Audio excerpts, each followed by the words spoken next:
like a person. Yeah. Oh, all of that is different. Oh no. Uh, The internet is off to such a good start. yeah, it could be better. Okay, well, we're back again. Don't let the blurred, like 4 pixel images fool you. We are here. Again. This week's podcast is going to be brought to you by a conversation on the racist imagery and iconography present in everyday life, and also dystopian accessorizing. Today's episode is also brought to you by Cursed Days and Sad Coffee Cops. Oh, I am your host, Madison. I'm your other host, Jesse James. Your image cleared up when the recording started for a moment, and I couldn't see the liquid dots. I am jealous because I wanted to do dots, but I don't have liquid. I only have pencils, so I can't do stuff like that. It took me a good 20 minutes to get it. When we started the call, I was still working on it because my liquid liner is kind of crapping out on me, but eventually we got there. This is my first time trying it. I like it, but it is very hard to get it in the right spot. I mean, I bet it's hard the first few times, but yeah, like anything, it seems like getting the spot correctly will be extremely easy in like a month and never thought about again. Yeah. But that is my goal. Once I have a liquid liner I can use for stuff, there's a lot of more face decoration than makeup that I have in mind for it. But pencils, I've found, do not draw on skin as well as you would wish they did. No, I used pencil liner pretty much only in junior high because I was into a very like smudgy look, but not so much anymore. Pencils work well for art supplies also, like the liners. That's honestly like most of my beauty supplies are half used for like art shit, just because that's kind of what everything I own is used for over time. Yeah. This has been a weird short week since our last episode.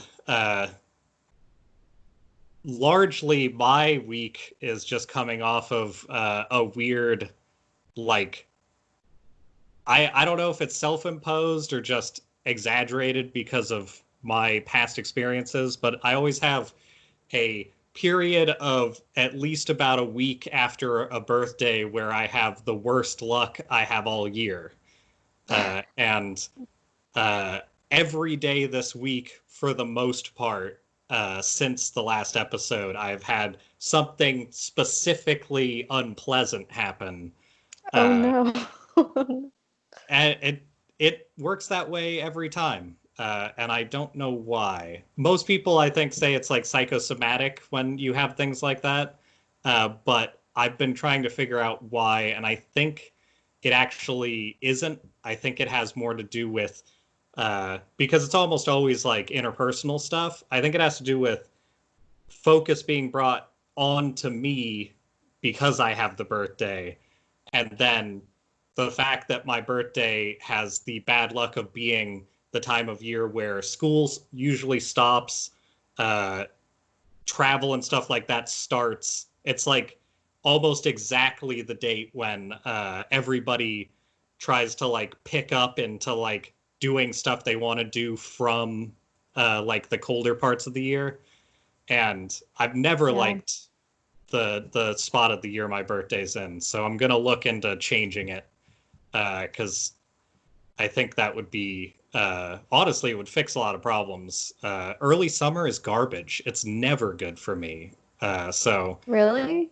yeah, if I could just that's I was starting off with like talking to my roommate about like, yeah, because like among many other things, it's almost like I in my thoughts, I was like, I've had a lot of breakups and stuff in like early summer, always the week after my birthday. Like that's just sort of a standard thing for me. And then I realized it hasn't been almost every relationship I've had. It's been every single relationship I've had, save for one, I think. I don't know if that one counts. So that combined with just, I don't know, this year with the whole like businesses being destroyed and everybody being unemployed, I think it just pushes it further towards the negative. But Mm. I've never been more happy to celebrate the end of a week than this particular episode. Well, Ah, that's good. uh, what about your week? I'm sure you had lots of bad luck, right? not on the level of what you were experiencing, I don't think. Oh, also PPP or PPP loans. That's what. Those all ran out a couple days after my birthday as well. So uh, what I was talking to you about happening did also happen. I now work like 5 to 8 hours a week, and that's all I can get until who knows when.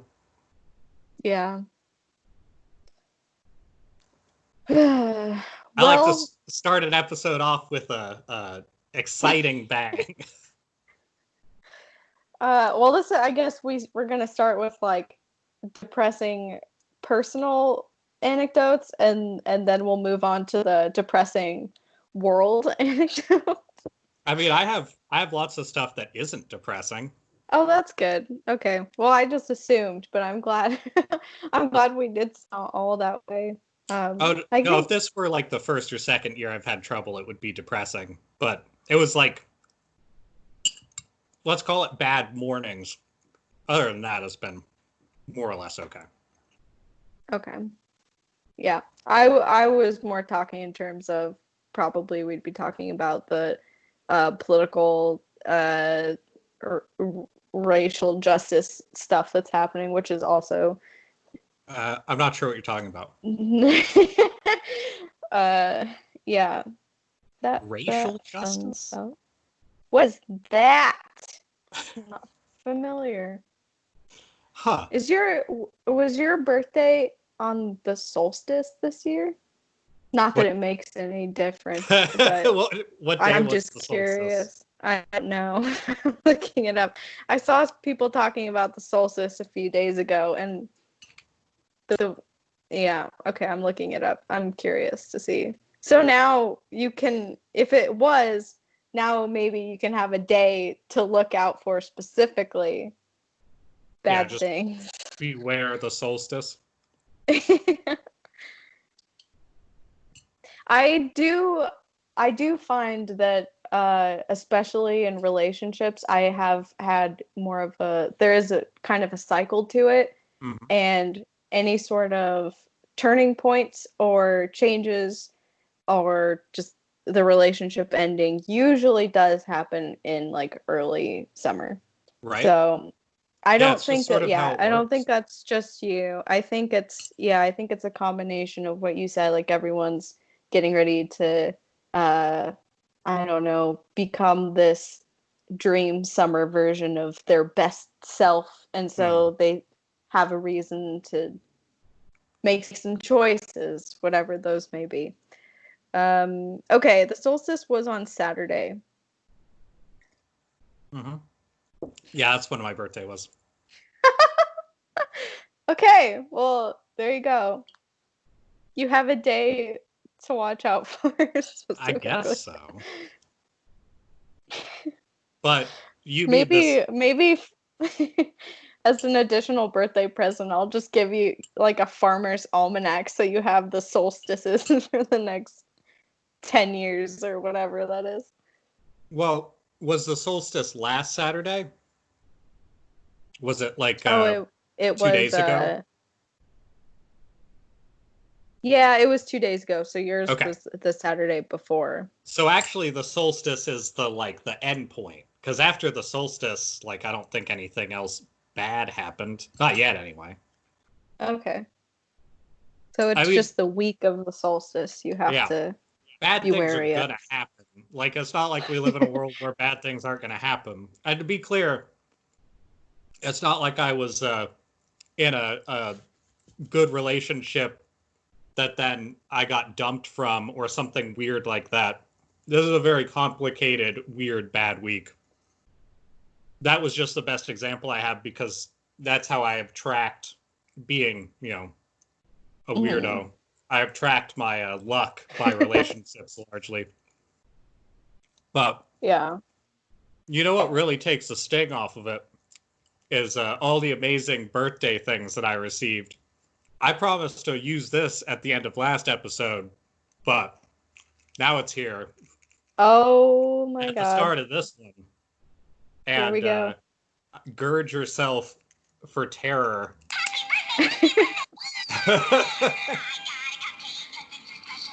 uh, Oh my. it goes for a while, and That is shrill. you Very, can still hear yeah, I it. can. Very loud and clear. It's um, it reminds me of that PBS kids show that was kind of like really fucking weird. What was it called? Bebop? Booba? well, yeah. Yep.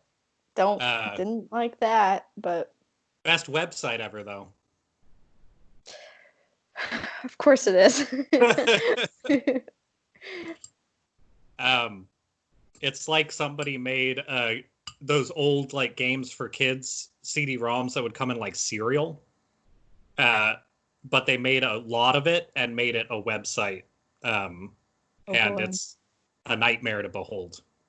Home. I mean, the show it in itself also very nightmarish, but You're not wrong.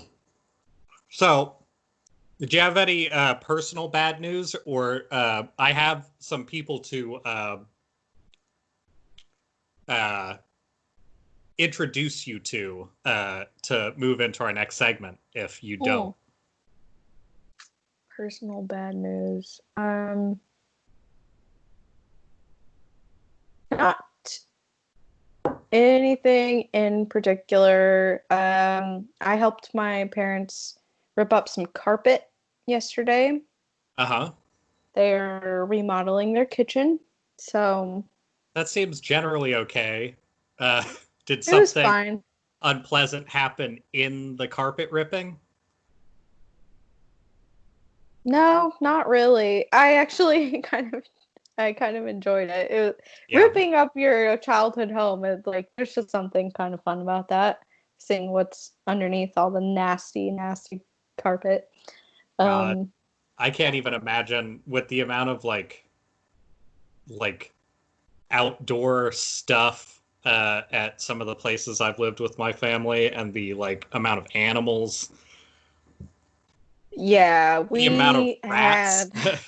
had that'll do it. Yeah, we had just it was very dusty. Lots of just weird sandy, sedimenty dust underneath the really high traffic areas of carpet, but specifically also the areas that the dogs lay in.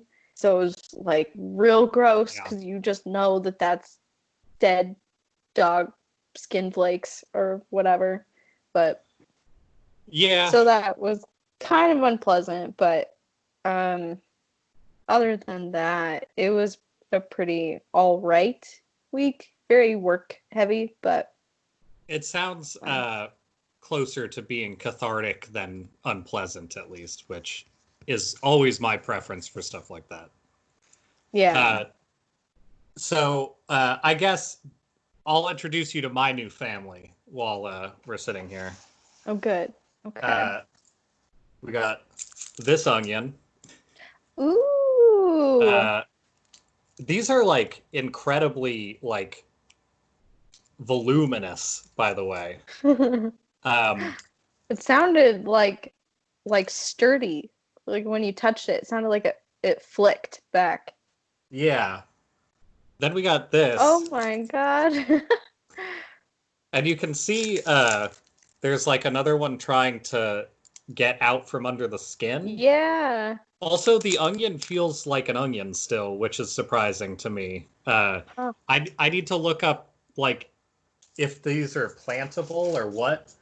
Um, this is what it looks like when it gets further out of the skin uh, with a second plant. Mm. Look at this I majestic. That's really good. And I then didn't know they did that, actually. um, and then this is what it looks like when they fully make it out of the. It looks like a hand. Like, Uh-huh. Anyway, I like these very much.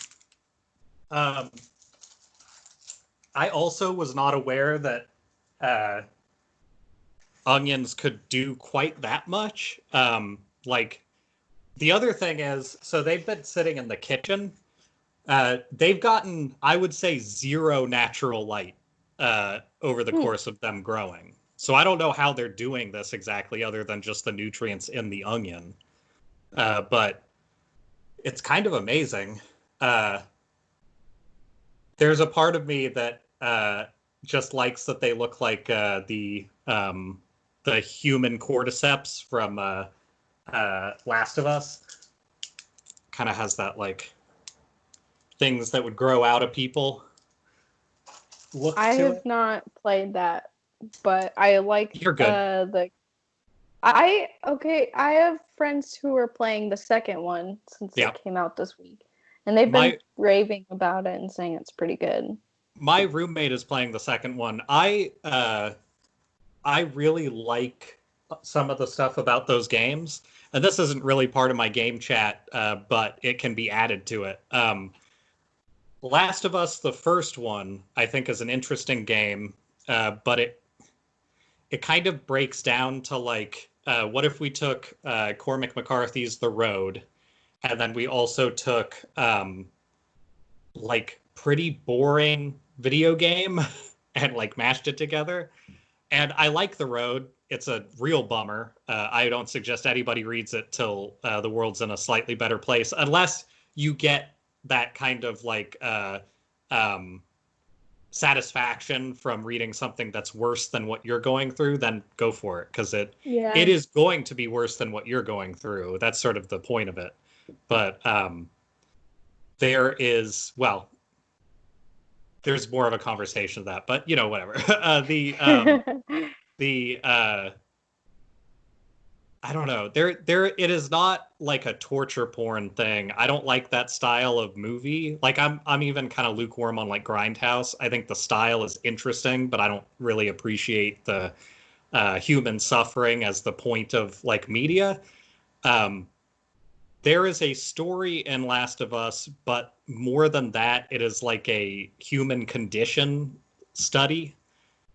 And human condition studies, if you're not willing to like interact with it in a way that is sort of objective, which is hard to do sometimes, it's just a bummer. Like there's nothing about it where you're like, that's really hopeful. It's all just like, like even if there's a special thing about somebody, it doesn't matter. Like you can't really change anything on your own. Like that's kind of what you're left with on something like that. And then the second one, everything I've heard about it, and there were like potential spoilers that leaked that I didn't hear about, but I was told about by my roommate. But it was exactly what I kind of figured it would be if that's true. And I don't know, the storyline is fine if you want to not be happy about things, I guess. But the characters are well written. Like it's all great like production and everything. So like if you're looking for a thing to play that's like a really great thing to look at and think about, then that works out great. But I think most people go to it for the story because the gameplay in the last one was not very good, and people love that one too. And it kind of has that. Did you ever read the Walking Dead comic? No, I don't think I did. Okay.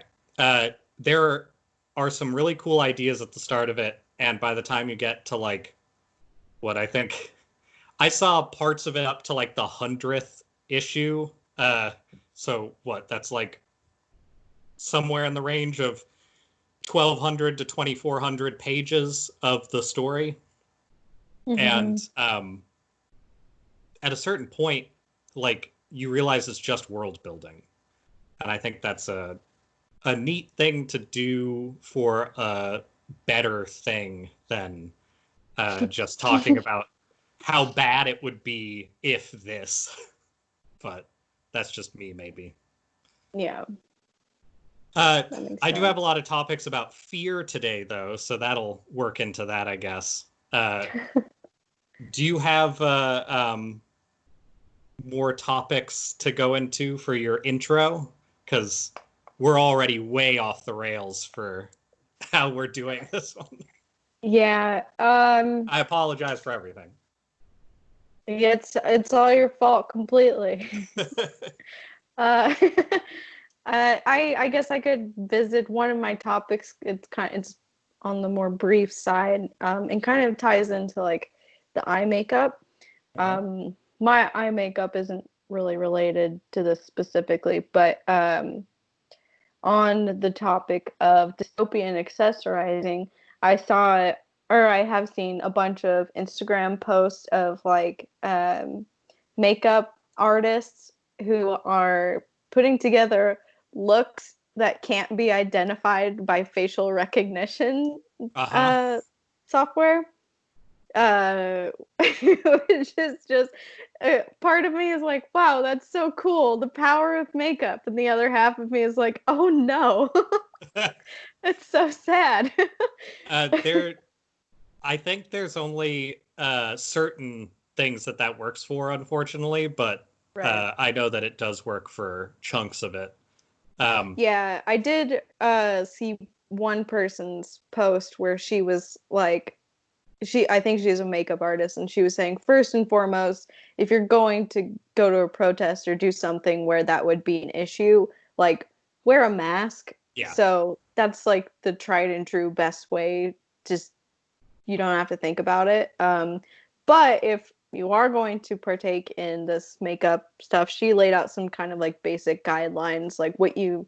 I think the biggest rule is that if you're going to do that, the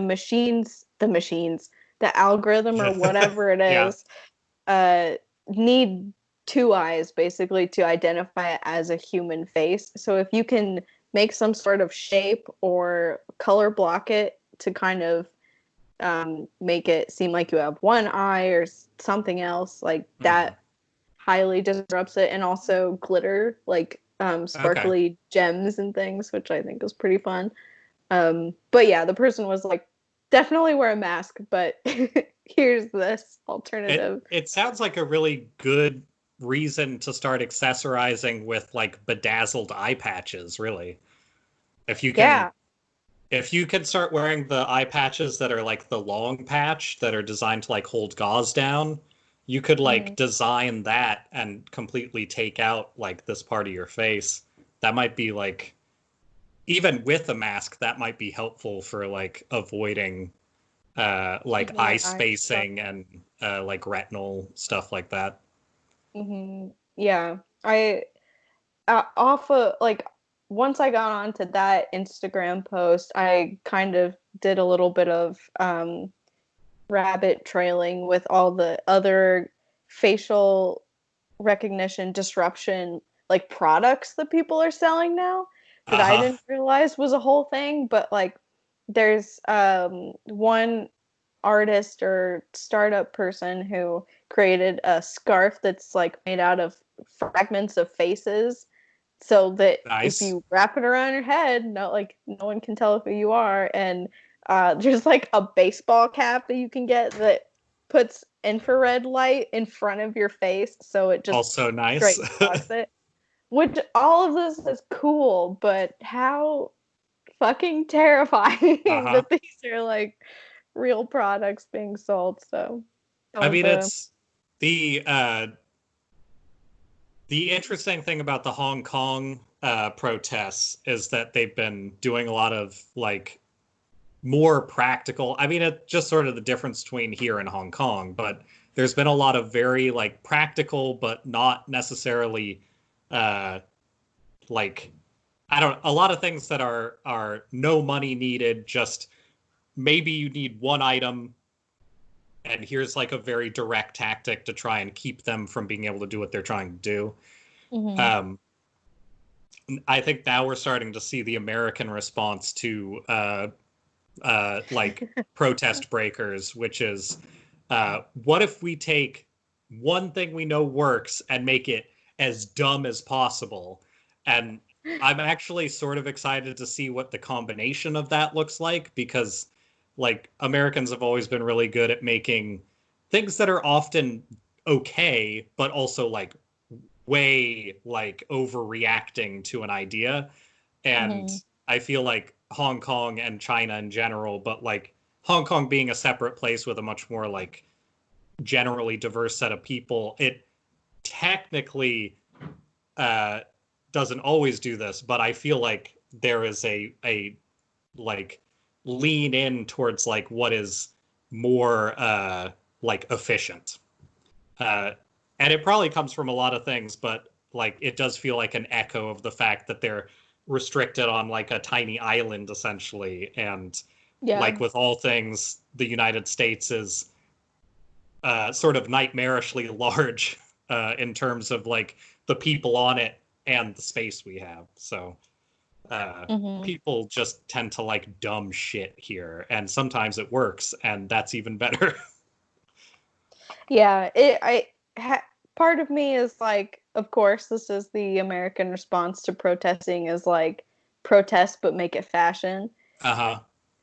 But the other half of me, I mean, I don't know. I guess whatever you have to do to like get there, or integrate your hobbies into your beliefs, that's I guess fine. But your integrate your hobbies into your beliefs is a really good way of designating like uh civil unrest. yeah. um I'm still waiting. I'm sure it's out there somewhere, but I'm waiting for the um like steel one piece umbrellas and stuff like that that you can't collapse unless you like actually trigger a mechanism. Things like Mm, that that I'm sure people are making because I mean on one hand it's ridiculous and on the other hand like anything to even the playing field with the cops honestly at this point like yeah. you kind of need it if they're going to keep like doing what they're doing. The only real option is to make sure that you're intimidating enough to keep them from walking all over you, but you're not so intimidating that they start just firing into a crowd, because that seems to be the balance we're trying to strike. Um, if you ask anybody who is, let's say, over 40 and white, uh, there's a good chance that their response would be, why would you ever not do what the cops say? They're the only good people. So that's fun. Yeah, why would you ever Yeah. resist? Why would Don't you don't resist. What are you doing? Uh, resist arrest? and it has been Um, an intensely interesting week for how people have been talking about that shit, especially with the. Uh, I need to send you a picture actually, if I didn't already. Um, the response that I've started seeing from people in regards to like the relative, I don't know, unimpressiveness of the rally that Trump held the other day. oh, Did you see pictures of that? yes. I saw pictures that I don't want to see Trump bashing. Oh, like bashing Trump. Okay, I read that incorrectly the Oh, first yeah, couple yeah, of yeah. times. There's Um, it's worth noting, if you don't want to see stuff in your feed, you you have to block people from getting onto your feed. That's not other people's responsibility. So if you say, "Hey, I just don't want to see any negative talk about Trump on my social media," it kind of denotes an instant like misunderstanding of what social media is. yeah, as much as it is like a place where public discourse is happening, this is specifically on Facebook, which that's not really discourse. You shape your Yeah. own timeline. So this person, I don't know, I'm tempted to just okay boomer that situation. Oh no, that's the appropriate way to act towards it. But also, I so that particular person, I'm pretty sure is like not very old. Like, I'm not sure how old, but I'm pretty sure that they're like in their like 30s. I think I'm coming to more and more of the realization that boomer is a mindset, Yeah, not a generation. absolutely. Yeah, There are a lot of Generation Z boomers. honestly, it's weird, but Possible. I had almost that exact thought last night when I was writing out some stuff, and I was like, well, this is unfair. This isn't all boomers. Then I realized that, like, people older than them kind of are the exact same on a lot of things. Like, why would I not call them the same thing at this point? Like, it exact same thing in the other direction. Like, just because you're older and you believe the same dumb shit doesn't really separate you from that group. We should probably just stop trying to designate quite so Yeah. much. We need to normalize calling young people boomers. Yeah, Because you totally. can be. It just means that your views are antiquated and you're uh resistant to any sort of social justice or change. Hmm. And you don't want things to get better for people after you. Yeah, you're willing to sort of fight for what you believe in, but what you believe in is nothing changing ever because you're comfortable. Yeah. Um I was gonna bring this up when we were talking about the makeup. I can't remember how I tied this in, but at the Trump rally, did you see the woman who had the "I can't breathe" shirt on? She Who had got purchased, taken out by the who got cops. arrested. Yeah. She purchased a ticket. She was in line, or I don't know if you reserved or purchased, whatever it was. She had a ticket to go. She was sitting in line. She got up to the front and they were like, "We're not going to let you in with the shirt on." So she was just sitting on the premises with the Yeah. shirt and she got arrested, which is so terrifying. And it's amazing to me that the same generation of people who raised us, at least in my school, talking all about like the Holocaust and here are the steps to Uh-huh. fascism, and here's like how it happens. You have to catch it before it gets to like Nazi levels. It's literally you are the Nazis. Like, how Yeah. do you not see it happening? And it's terrifying that it's so openly. I don't know. That was really chilling. I mean, it is that thing of like, uh, more than even just how you get to have Nazis. I think what you've, or at least in my experience in school, what you hear the most about is how there were a lot of people in Germany who were like not even necessarily complicit with what the Nazis were doing until it was just harder to be against it. So Mm-hmm. like once the messaging was so strong that like, hey, either you're gonna have to do something or we're gonna do this, they just said, all right, later.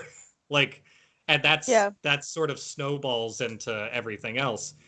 the upside is that, like, I don't know, here we do sort of, I guess, fortunately, have a lot of people who are uh, aggressively selfish in a way that doesn't work very well with some of those ideas.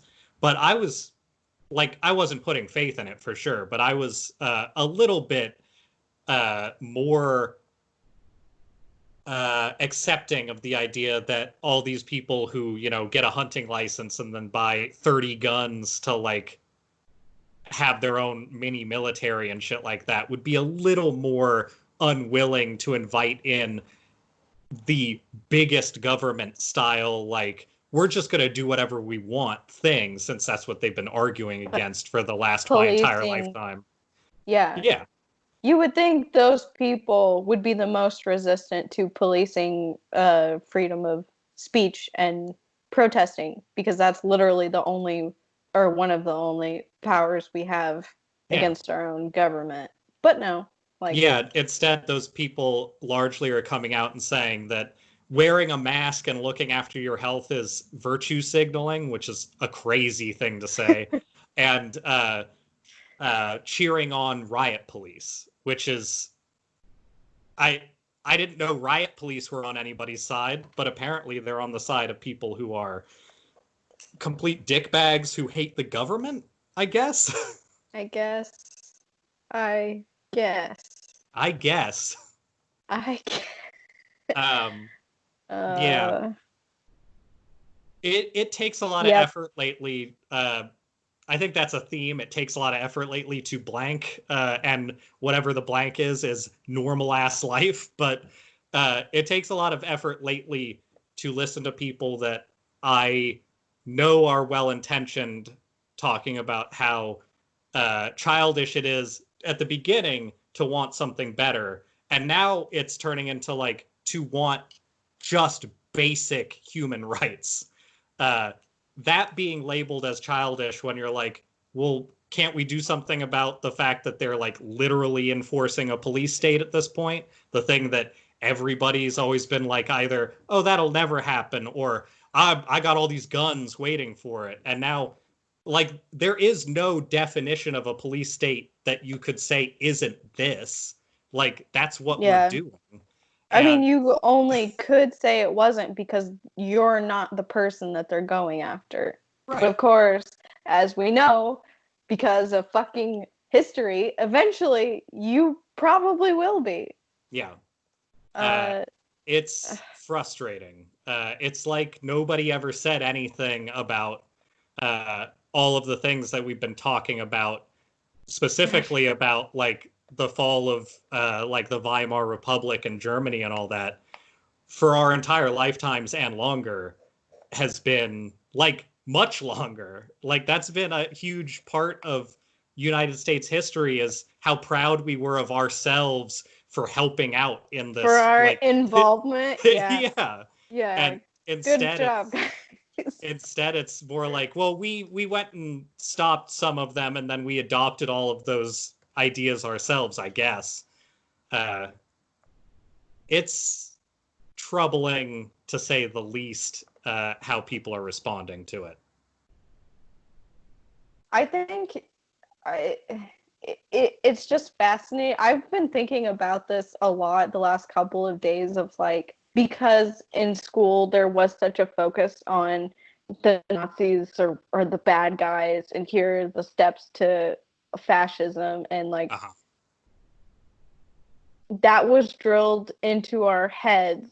And then we read books like Hunger Games and Uh-huh. Harry Potter. Like literally all of these things are anti-fascist, and then we get older and they expect us to be like fine with Yeah. everything that's happening. Like, I don't know what you expected. Seems like things are backfiring on you.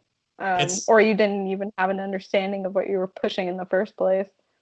like, And I wouldn't have thought that American Opinion sided more with Michael Bay than it would side with literally like all the other media that we make. Because Michael Bay's like the only thing I can think of that's pro police. Like and other like directors and artists that are like that, but still. Uh, I was reading something not long ago that was talking about the relative fascism of like certain directors and their message, and one of the ones that it seemed like people were pretty consistent with. This is near the top of the list was Christopher Nolan. And when you go back and look at like Christopher Nolan movies, it is sort of like, oh, yeah, uh, people really liking these movies and talking about the parts of it that aren't the fascist parts of it is a little troubling. And I think the part that got the most like attention was the the Dark Knight section. Did you see that movie? Um, I did a long time ago. It's been a while. right, but one of the main plot points of that movie is that Batman rigs up all the cell phones in New York to essentially be like sonar, like a weird like NSA tracking kind of thing. And that's how he wins in the end, is that he uses everybody's data to collectively pinpoint where everybody is that is the bad guy, and then he goes and like takes care of it. So he literally just uses everybody in the city as like a data access point to like completely break trust with seemingly, you would think, everybody, and then wins, and then he's the hero. And like they have that ending that's like I don't know, pretty popular, that's just like, I think that's the like hero we deserve ending or whatever. But it also is very like pro Batman at the end of it, even though he is now like essentially mirroring like the evils of big government. And also he's a, I mean, he may as well be like a lone actor terrorist at that point. He just happened to do the thing that people liked this time. But he just got it, written as the guy.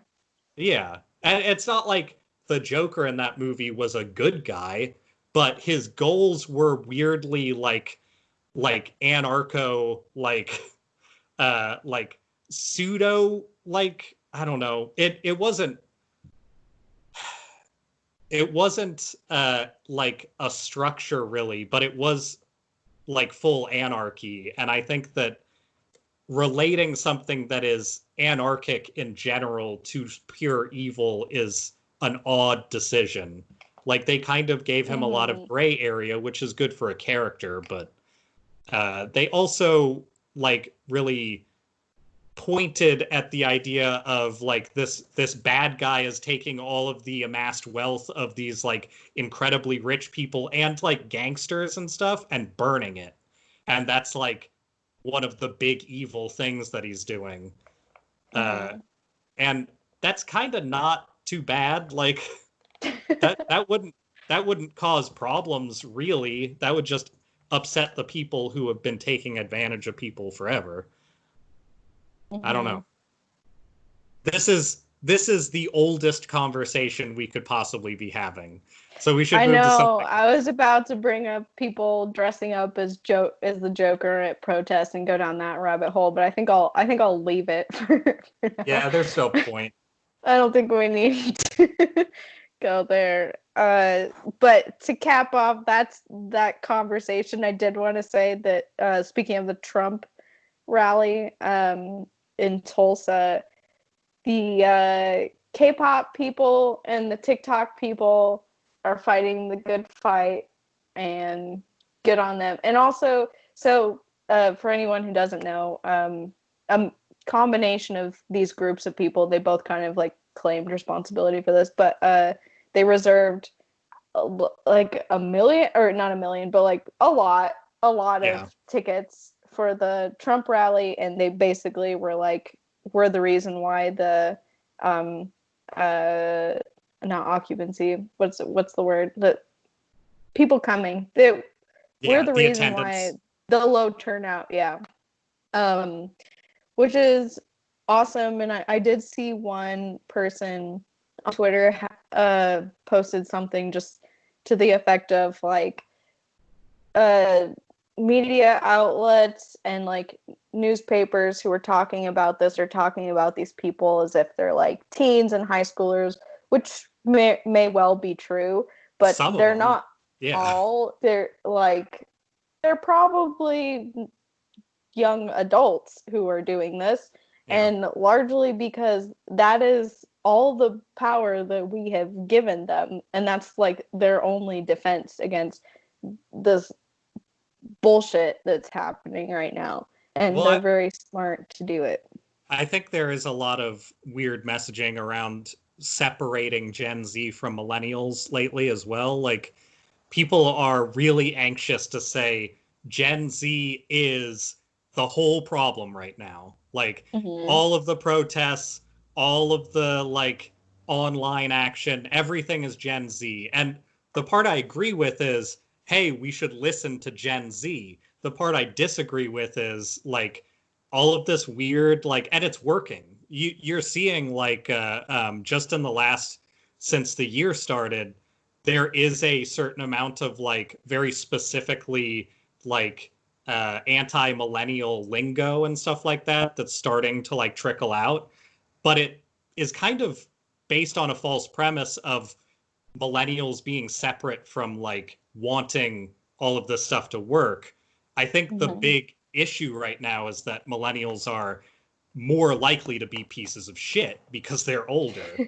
So like you have these weird like edit it is one of the only things that is being put into like regular news about younger generations specifically is that Gen Z is doing a great job and millennials seem to not exist, and then Mm-hmm. like people who are like, I don't know, 40 and over, all of a sudden they're people again. But like it's almost being treated like anybody from the age of like 25 to 40, they're just not here. Like they what would they be doing? They're at home. They have kids, right?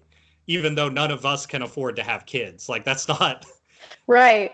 yeah. The narrative is very convenient. Sometimes millennials like are still 20 somethings who do nothing but buy Yeah. avocado toast, and other times they have kids and they're like, at their job or Yeah. whatever. But it's it's funny.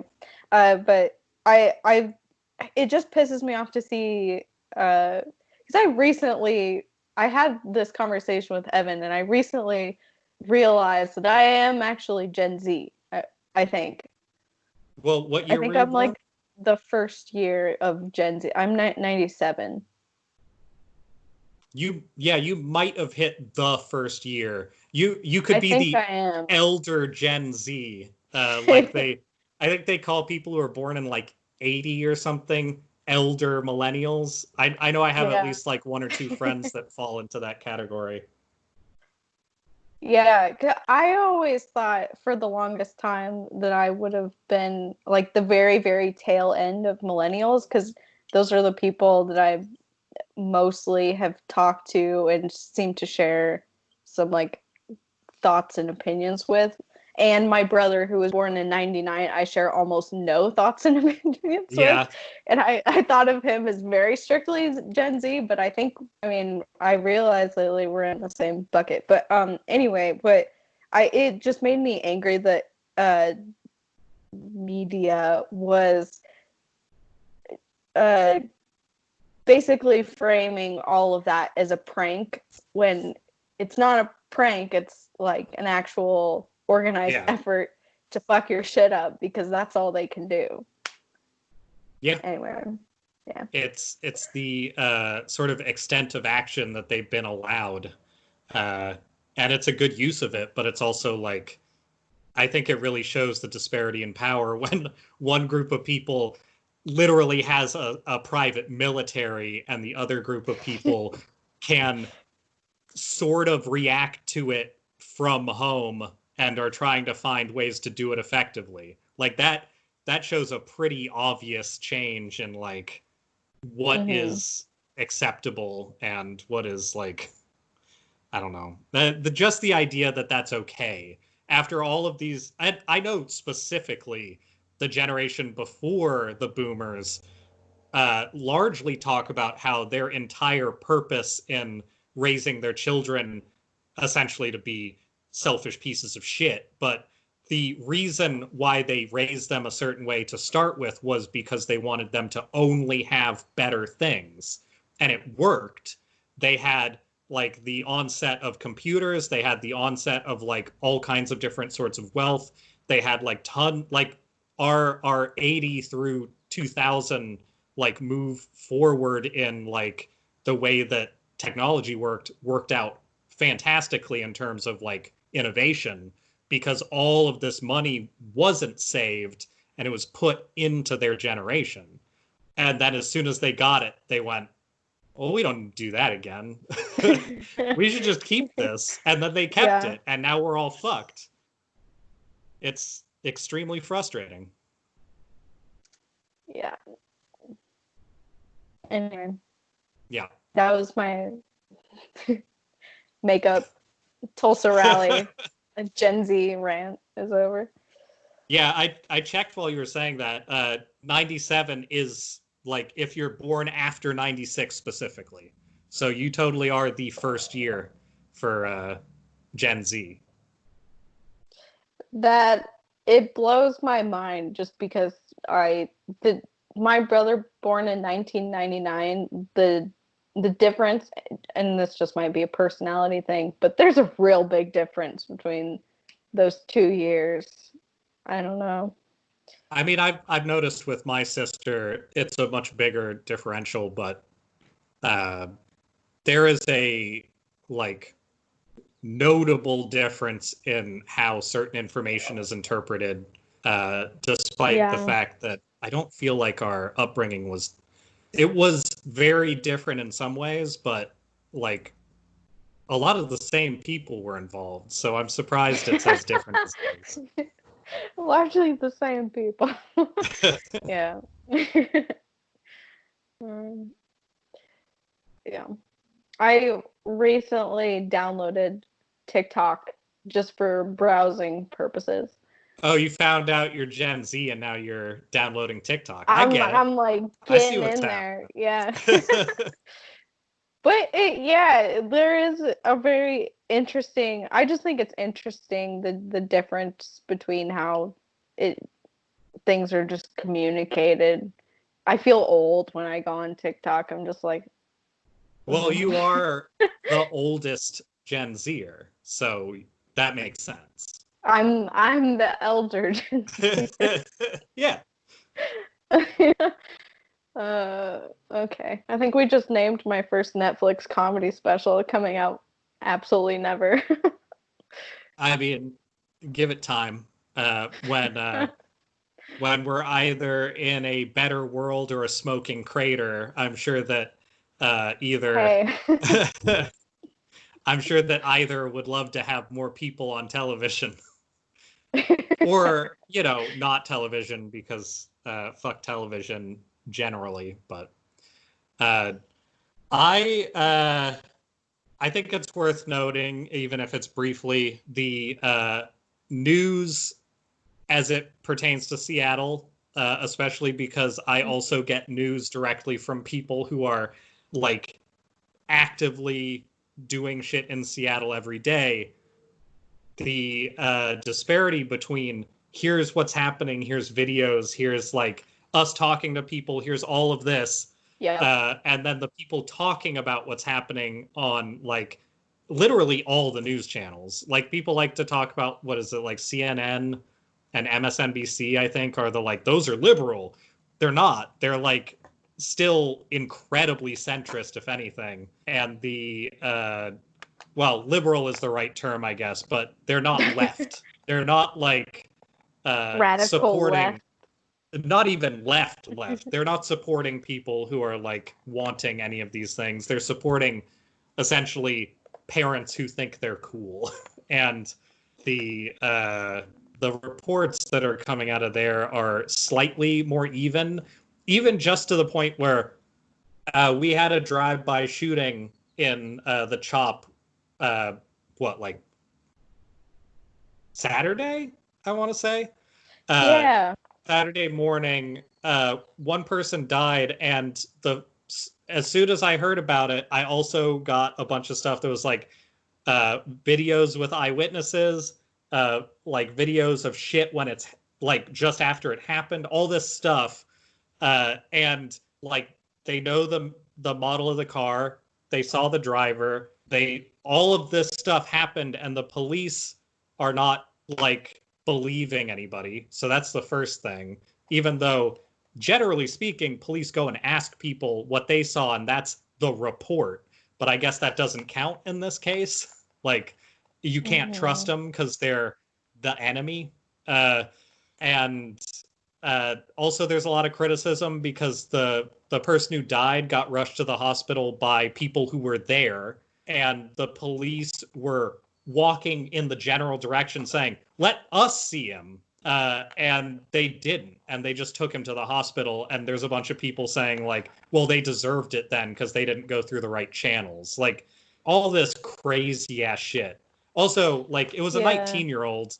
I don't think that like they deserved it. I don't really care what angle you're coming from. A lot of people having some pretty, when I say a lot, I mean like depending on where you go, every person having some pretty dismaying thoughts on what they think is happening, because all that ever gets put out there for the most part is like Fox, ABC, like all these channels that are conservative leaning, or like, you know, the Blaze and stuff that's like so far to the right that it's ridiculous. All of that Yeah. stuff has been reporting it as like a lawless hellscape.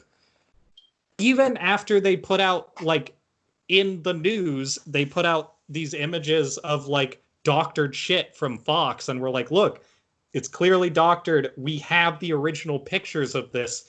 Here's how it's doctored, and people don't care. They just want to believe that it's like scary because it's different, I guess.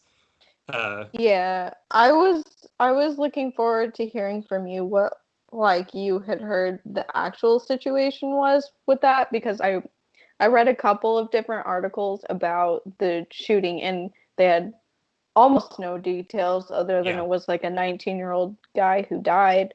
And they multiple I actually all of the articles that I read said police were trying to rush to the victim, and they were met with yeah, a exactly. violently blocked from helping him. So What I what they was met like with what they met with was walking through a crowd at normal speed and having people go, "Hey, get the fuck out of here." That's what they were met with. because They that's weren't the whole stopped fucking by point of the anybody. area. They were just too slow to get to the body, and the people at the body rushed off to the hospital. Like that's the difference.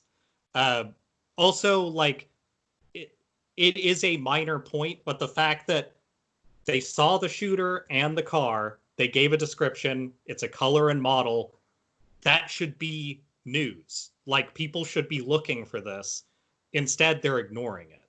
Also, I mean, it's clear why they don't care. They want people to die there because if they don't do anything, just like kind of what I said when they pulled out, as long as something bad happens to people in that area, which people who are like disagreeing with it are more and more likely lately to do something shitty, they Hmm. can ignore it and they're the good guys because, well, they were forced out. So this is like recompense for their shitty decisions. Uh, my nose is a little weird, so recompense came out strange. But besides that, um, it is shitty to see it happening the way that it was clearly going to happen. Much like the small business loans that have now fucked everybody here, uh, this was another thing that we could have very easily seen, and instead, like, there's nothing to do for the people who are there really. And as a side note, the I'm a little concerned about the my initial thought when we started having the riots is that, well, riots, when we started having the protests that turned into what they are calling the riots, um, Hmm. the thing that I was hoping for more of was the thing that eventually Metro did in the area, where they said we're not gonna help the cops, we're not gonna like take people to jail, we're not gonna drive cops in, fuck them. that's the kind of city like response that I want to see. Yeah.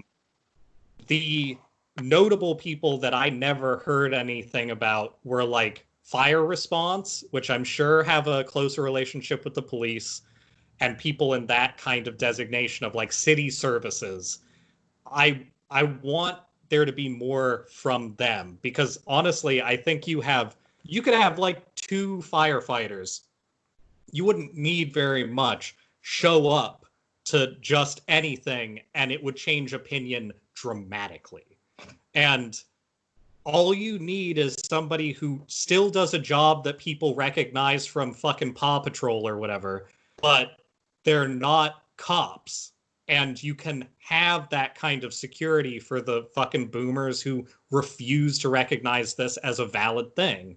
But, like, I guarantee you those people would be fired immediately. So, like, there's not a lot of like option there. And those people, unlike cops, have like years of training. And cops just feel like they have because they love being cops. But like, I don't know, I had a fucking conversation with somebody who claimed to be a cop recently and kind of got a lot of that. Like, well, I had to work for my entire life to be here. It's like, yeah, we all had to work our entire life to be where we are. That's why it sucks when things go bad with certain groups, but like this isn't going bad. This is just sort of people recognizing how bad it's been for others and finally coming on board with it. And that is somehow the most evil thing you could possibly do. Yeah. I don't know. It's still improving our general situation, but the more I see these arguments, the more I have days where I'm annoyed because it feels like there is at least a considerable amount of people, and we knew this from the start, but a lot of people I think that agree with the things we think are going to see somebody like Biden get into office, hopefully. At this point, like with the approval ratings, probably, but hopefully, because I don't want to see the shit that happened last time there was an election with this one, which any kind of talk of like, nice, doing great, feels like it's cursing everything. Yeah. But Yeah. Yep. but if that doddering old piece of shit, who is slightly less racist than our current president, but more likely to, not completely end safety for everybody in the country, if that guy gets into office, I think there's going to be a lot of people who are ostensibly on our side who go like, we finally did it. And that's the thing that's maybe the biggest bummer to me still is opinion on that has to change. Like, you are seeing some messaging come out that's like, we have to get Biden in, and then fuck Biden. Biden sucks. And that's the correct message, is like, we have to get him in. But after that, we have to do something better because he's terrible. The only function that Biden would serve is like a slightly more receptive person to the shit we actually want to get done. That's it. Like, yeah. He's less likely to defund governments over police to try and force them to make their constituency weak. Like, that probably isn't going to happen. So in that way, we could have more power to actually like push change. But that's like the main difference. That and you don't have to worry quite so much about him like hovering over a button that blows something up. That's sort of the feeling not to currently. Think about that. That is a plus. Also, it's nice to have someone there who like ostensibly believes in climate change and that it's an existential threat, as opposed to like it's completely not real and we'll do nothing about it. Yeah. I mean, obviously, this is garbage that I think about most of the time because I'm sick. But I don't know. I've just been thinking a lot about like the I guess in a different podcast world where we talked more about religion, in in thinking about this, I've been thinking way more about religion and Mm-hmm. how that truly is where people turn, like when things get bad, because it whether like you believe it truly or you just like the ideas of it, feel very similar to our current government of like, look, we told you it's just going to get better, so like believe us. And when the reality of most things is you have to work to make sure it's decent, and if you don't, then what do you have when you die? And all of these ideas like pull from that idea of like, well, if you die, you're not really dead anyway. Like that, I am almost certain that that is the real reason why the older people get, the more that they're unwilling to think about other ideas in life, is because as soon as you break, you know, the capitalism you're living in, or the like way that your community works, or your trust in police, or your trust in like the presidential staff, any of that stuff, it opens the door to like, well, maybe what I believe in religion isn't what's correct. Like maybe I should think about it. And as soon as you start thinking about that shit, you have to go through what everybody who is atheist, or even most people who are agnostic, have to go through, which is, oh, wait, when I'm dead, that's it. and, and like, as maybe the scariest personal thing that you can deal with, I get it. But like, I went through that personal realization when I was like, I don't know, 10.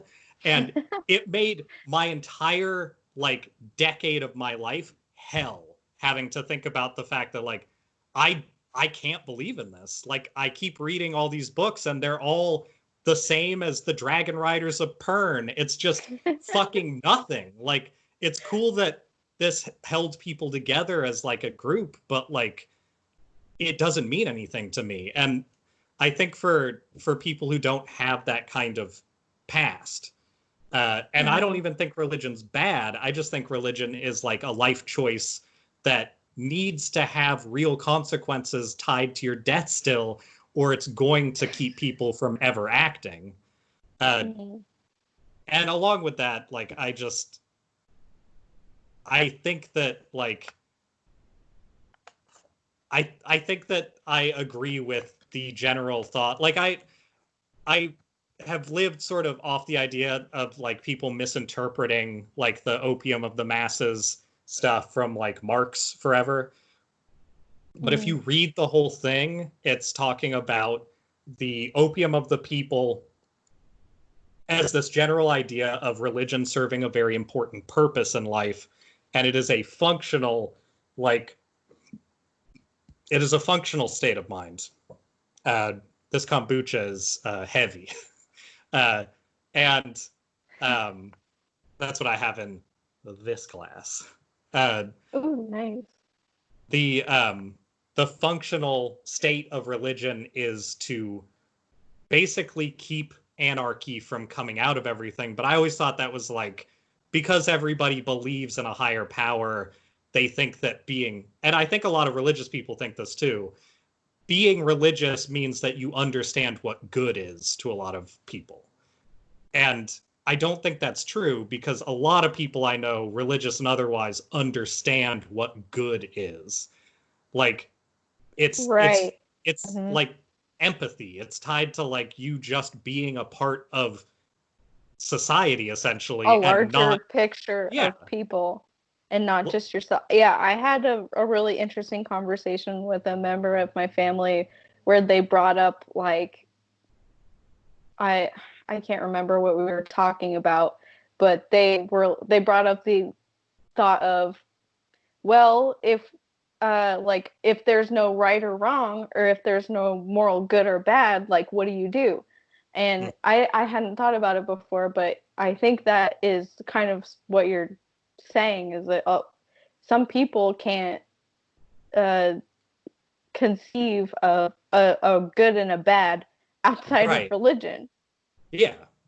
And I think that for a lot of people that becomes I would say for the vast majority of people, honestly, but that idea of like knowing what good is and having like a situation set up where the person who is leading you in this idea is also like a beacon of good. So they like having a priest in your a priest or any other like religious leader that you can look to that talks to you makes it okay when things go bad because they tell you it's okay.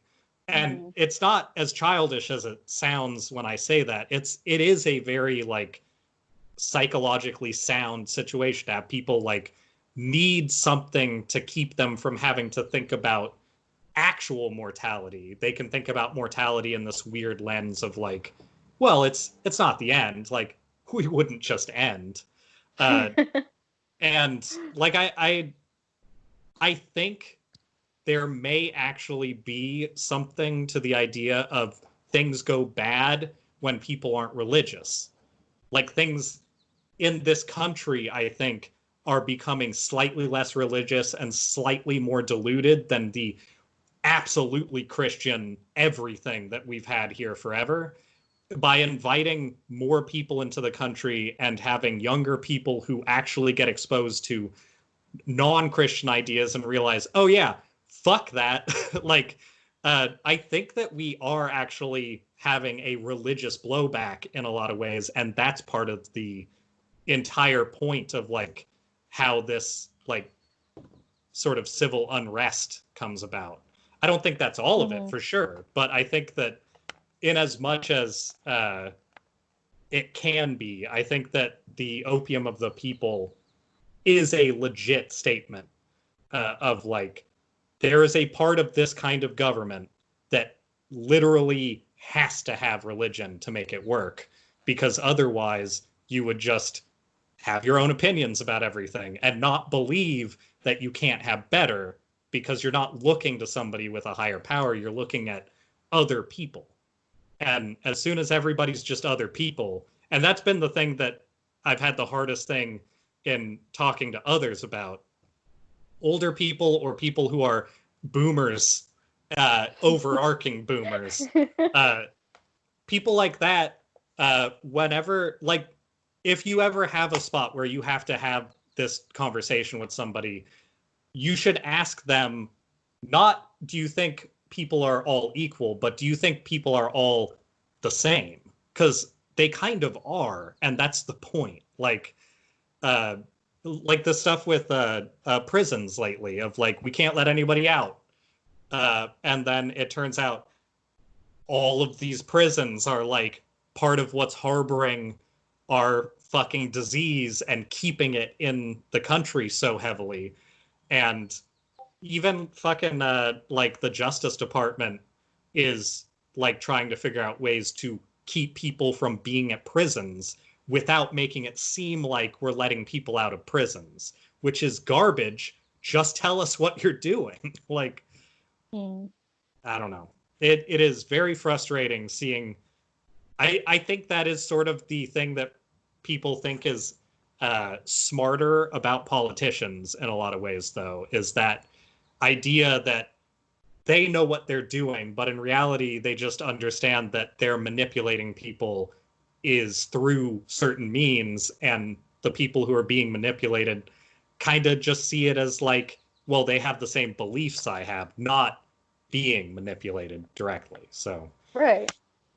Like, I've never seen it be more obvious with a politician than Trump. Like, he very clearly has no religious shred of anything in his body. He does not give a single fuck about the Bible. He has probably never even opened it. Like, and every time he has to remotely talk about anything having to do with the Bible, he fucks it up because he's never fucking read it.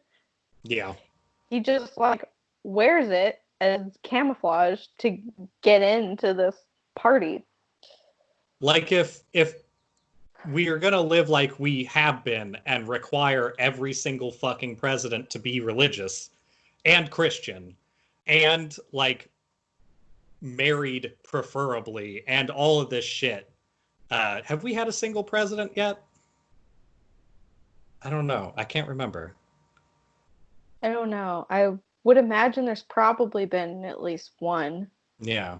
Anyway, but I don't know. like this giant list of married Christian white men and like one married Christian black man. And it's like, that's not a representation of anything except the people who are trying to push those ideas. And I I don't know. That it is really hard knowing that there is no direct call to power of any kind. It's just slowly trying to make sure people understand that they're being fucked over Hmm. and trying not to take it personally when they lash out at you for like just trying to be I don't know, empowering for them. Yeah, it's I that's a really interesting thought because I haven't been thinking a whole lot about how religion has been tied to all of this, but that makes sense, and I it explain like it's all so interconnected that it explains why every time I get into any sort of conversation about this stuff, Mm-hmm. I don't really know where to start, especially when it's with my family because there's so many like there's not much common ground there. Right. Um, so it's like Well, and to I to don't know where be to begin. to be like fully clear on it, I don't think religion is where it starts, but I think religion is why people are as quiet as they are. I it think it yeah, it creates the right environment for a lot of this mhm. stuff to go on and not be fixed for a really long time. Also, just as a side note, the people who keep talking about like these people who are getting gunned down by police were almost exclusively black, and without fail, if you look at any sort of like reference to those like incidents, there are people under those incidents saying like, I just hope they have their chance to like earn their way into heaven. And it's like, Yeah, I showed you a cool, screenshot of great. that happening on my like Yeah. just I don't know, fuck those people. I don't know what shred of humanity you have. I don't know how you could remotely regard yourself as any sort of Christian when that if that's your first gut reaction to somebody getting gunned down by police is Yeah. man, I really hope he repented in his final moments of being murdered. Like Uh-huh. you Yeah, great. yeah, Also the idea that's of what's wrong with this. the idea of the shooting at the Wendy's, especially where it's like, why would a drunk person ever be in a Wendy's? It's like, why wouldn't they? I guess is my question. I Like, know, right? honestly, I used to have a Wendy's down the street from me. If I were drunk, that is exactly where I would be at. Like, what are you talking about? Makes sense to me. They have spicy chicken nuggets. Like, They have food that is offered in two sizes for everything, and the smaller size is almost exclusively under $2. Of course, you would be at a Wendy's. That is where right? drunk people get the things they That's need. where you would flock to. They Yeah. had a $4 for 4 items of food deal. Of course, I would be at a Wendy's. Are you Is their kidding me? food good? Of course not. That's not the point. That's not what I'm asking for. Yeah. I need a There solid calorie to dollar ratio. there is some stuff on this that I'm pretty sure is bacon, and I like that, so I'm gonna buy it. They sell chili cheese fries. Do I Uh-huh. need to say anything else? Those things aren't great, but I fucking love them. They're horrible. Objectively so bad. But I'd still buy them if I had a Wendy's within walking distance and was uh I mean, I'm fairly buzzed right now from my single glass of rosé, and if I had a Wendy's and it Yeah. wasn't COVID season, Yeah. Well, that's a big part of it. Uh, so I think uh, I want to move into this fresh food meal delivery stuff that I got. let's do it. So my biological mom got me a birthday gift of 12 meals from um, this is unpaid advertising. Oh boy, Um, freshly. Okay. and first, I want to note uh, their insulation is made out of recycled denim uh, That's that cool. I guess is compostable. But I'm probably going to try and do something else with it because it's actually pretty expensive. Like this style of like recycled denim and stuff, I was looking up online and like you can buy it at certain fabric stores, but it's actually like not cheap. Like they probably have Hmm. a good deal set up to be able to use that. The other thing they sent is three like full-sized gel packs of also Freezer. uh, yeah, it's freezer packs, but they're fully like earth safe freezer packs that are literally like the way you get rid of them is you melt them down and then you cut the corner off and pour it into any like wastewater drain. Because apparently Hmm. it's like essentially it is gelatin and water from the sound of it. Um, so right off the bat, I actually am very appreciative of their packaging. I think that they did a really good job with that because I'm sure they use a fair amount of it. Um, in that box, I got 12 meals, which are all the same size. So they're about that big, and they have like a slide out container, and you just like pull up the corners and heat it in a microwave. And all of the food is basically like use or freeze by like fresh food. Um, so that's been interesting. I've had one so far last night when I got it. I got it yesterday morning before I went to work, and it it is good overall food. I had the one that sounded like the most suspect first because it was like, well, I want to see how bad it can get because that's how I like to eat.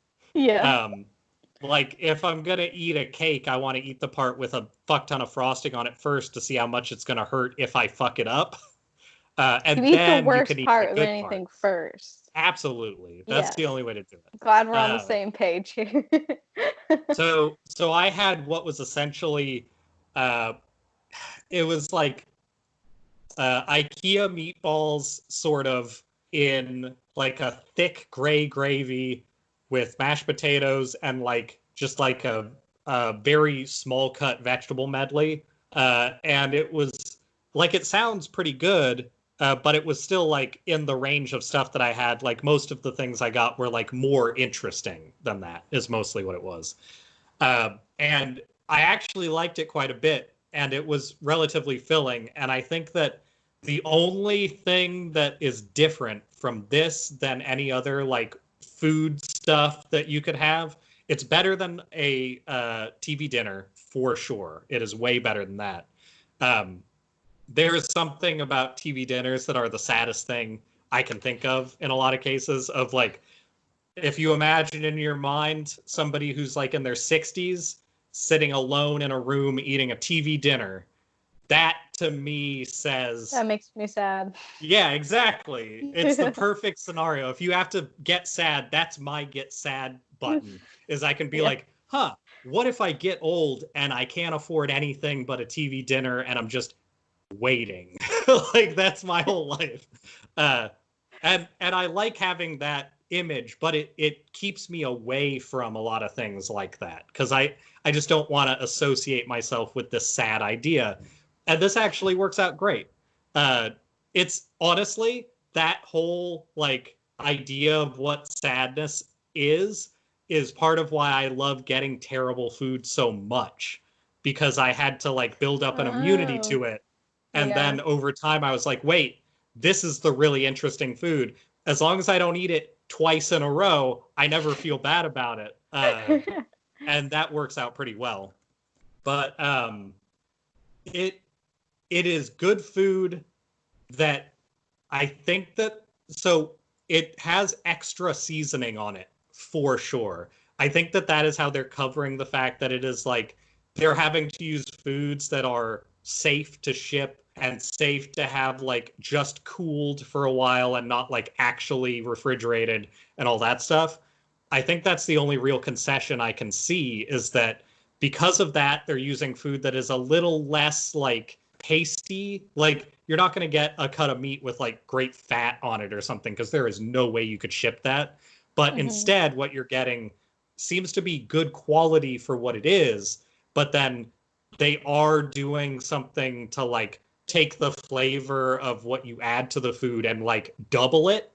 But it's not like too salty. It's not like somebody just poured a lot of stuff on it. It's like they are making food that is specifically more flavor, not necessarily better flavor, to cover the fact that you kind of have to like make up for some of the like quality of the ingredients.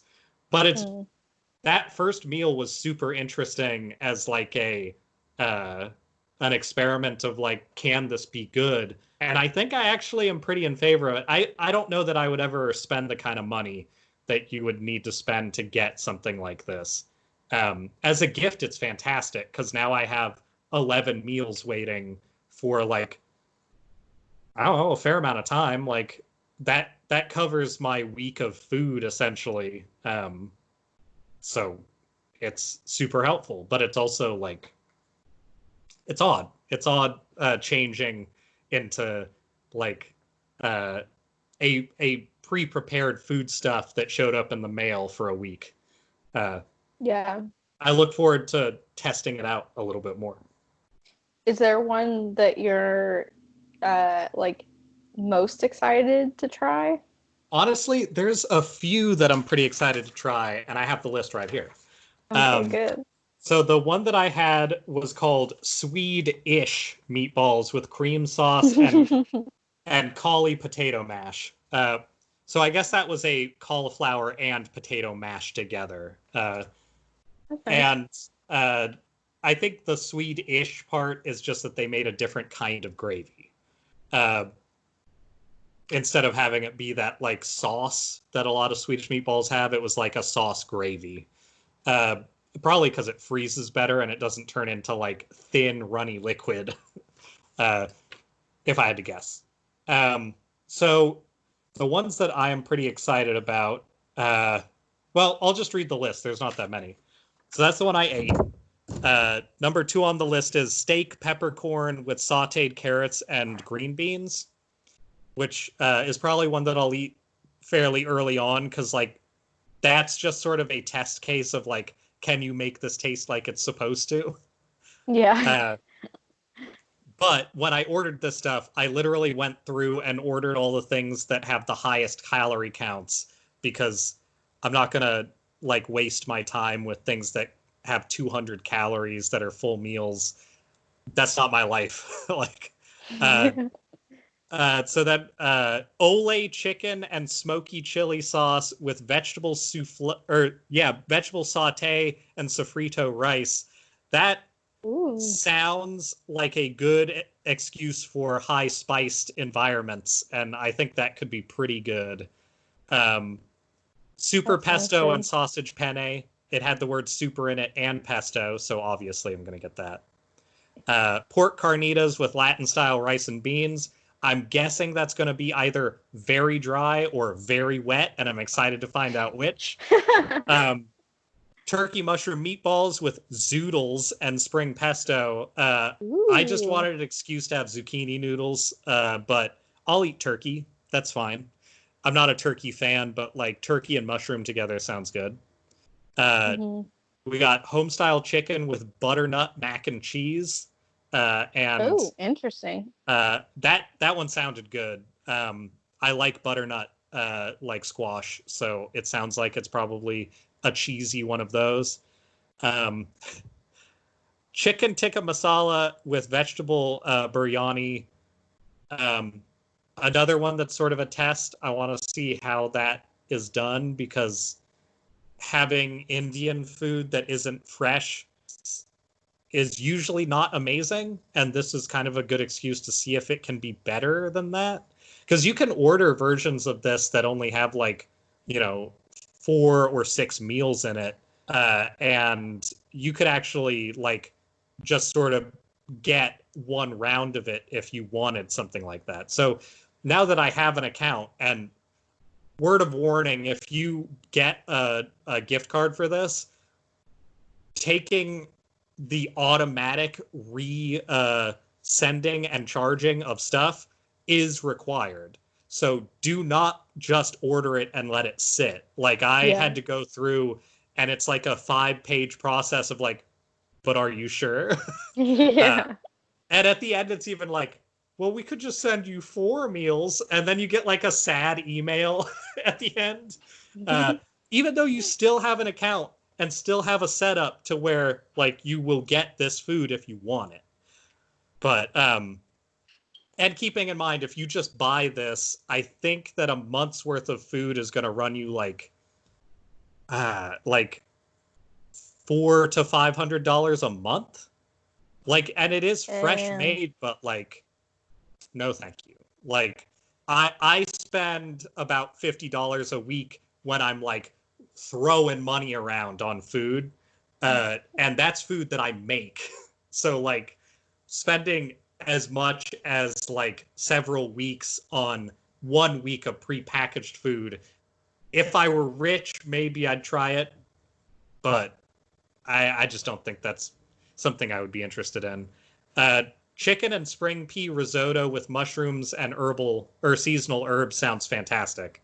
That was one of the ones I got because I like pea risotto a lot, and I also like the idea of mushrooms and seasonal herbs, and I want to see how they do that because I don't know, herbs are a big part of my tasting matrix of delights.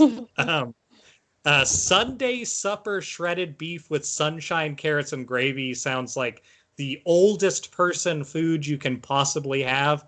So I'm excited to see what that is as well.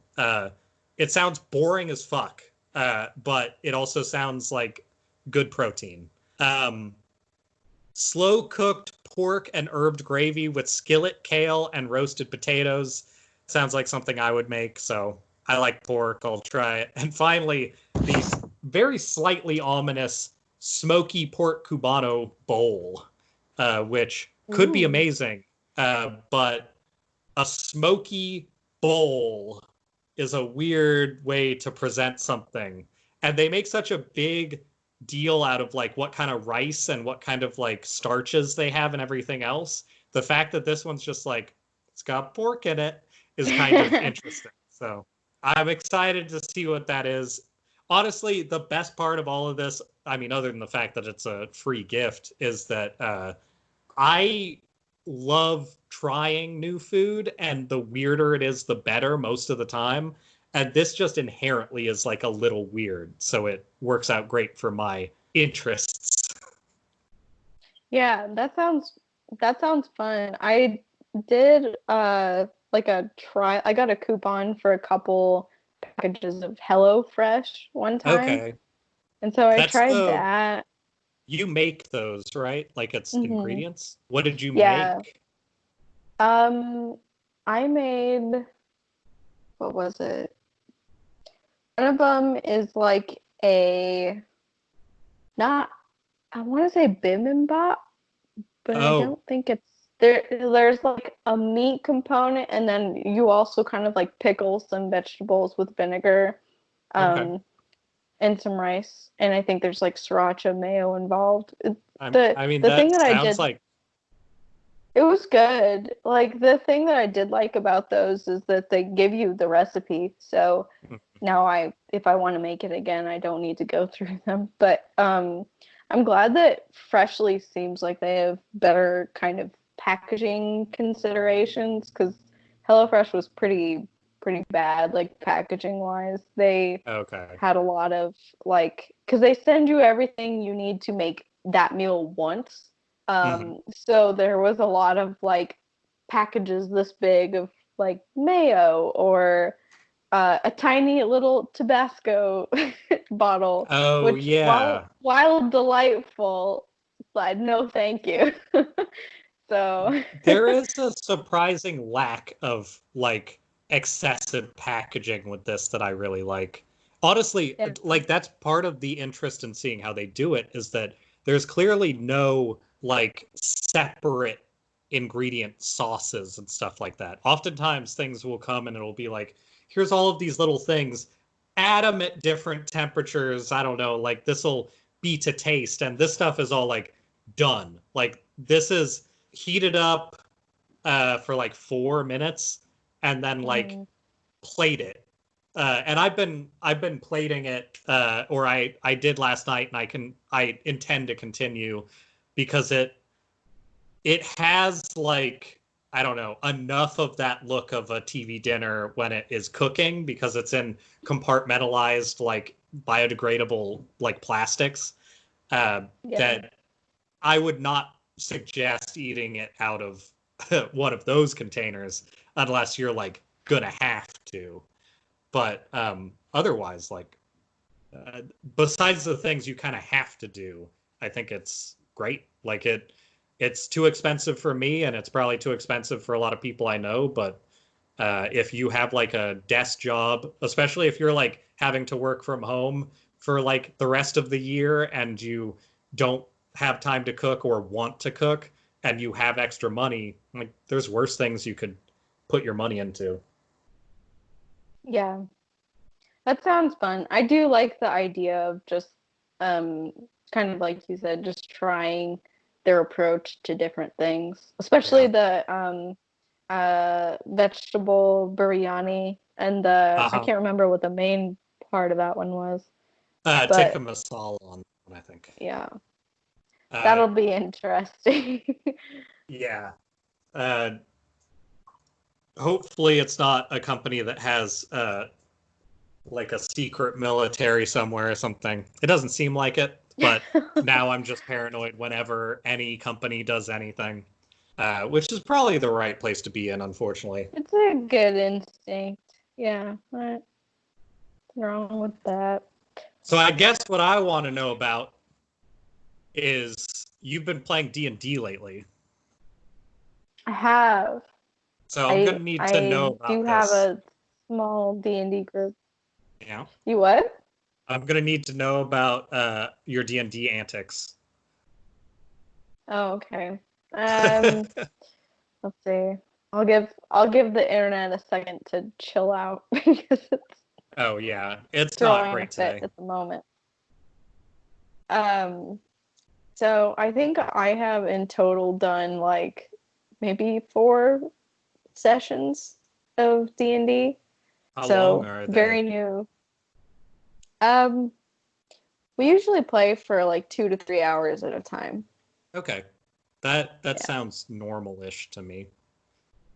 Yeah, like we'll start it's right now it's on Tuesdays at 6, and then we usually just kind of go until when people get tired of it, or when the I don't know, or because of the people in our party, Hmm. stories never really have any much of a natural end. Although our DM is very good at like coming up with stories. We have some people who do have some incredible antics that make it really hard to make any fucking progress in Uh, in anything. so the group that I played D&D with originally for like uh, modern stuff included Nick, my roommate, and he did not have his ADHD treated, Oh and no. he he would literally like take his character and like leave. Like he would just go start doing shit everywhere and like he wanted to play but he didn't want to have to read about anything, I think. So um he would just sort of like ask us what his character could do. And I've been I there. think there's often those people in a group, like whenever you try to play anything. Uh, now, I guess the really important question is, what are you playing as, and what kind of game are you playing? Because that's what people need to know. So as far as what kind of game we're playing, I don't what it are I'm not familiar with how these Uh, things get set up or decided. So are you playing like D&D, like just a modern version of D&D? Is that what it is? Is it? I think I honestly don't know. I think the current one is some version of like five, because they have like numbers associated with them. yeah, I'm not sure.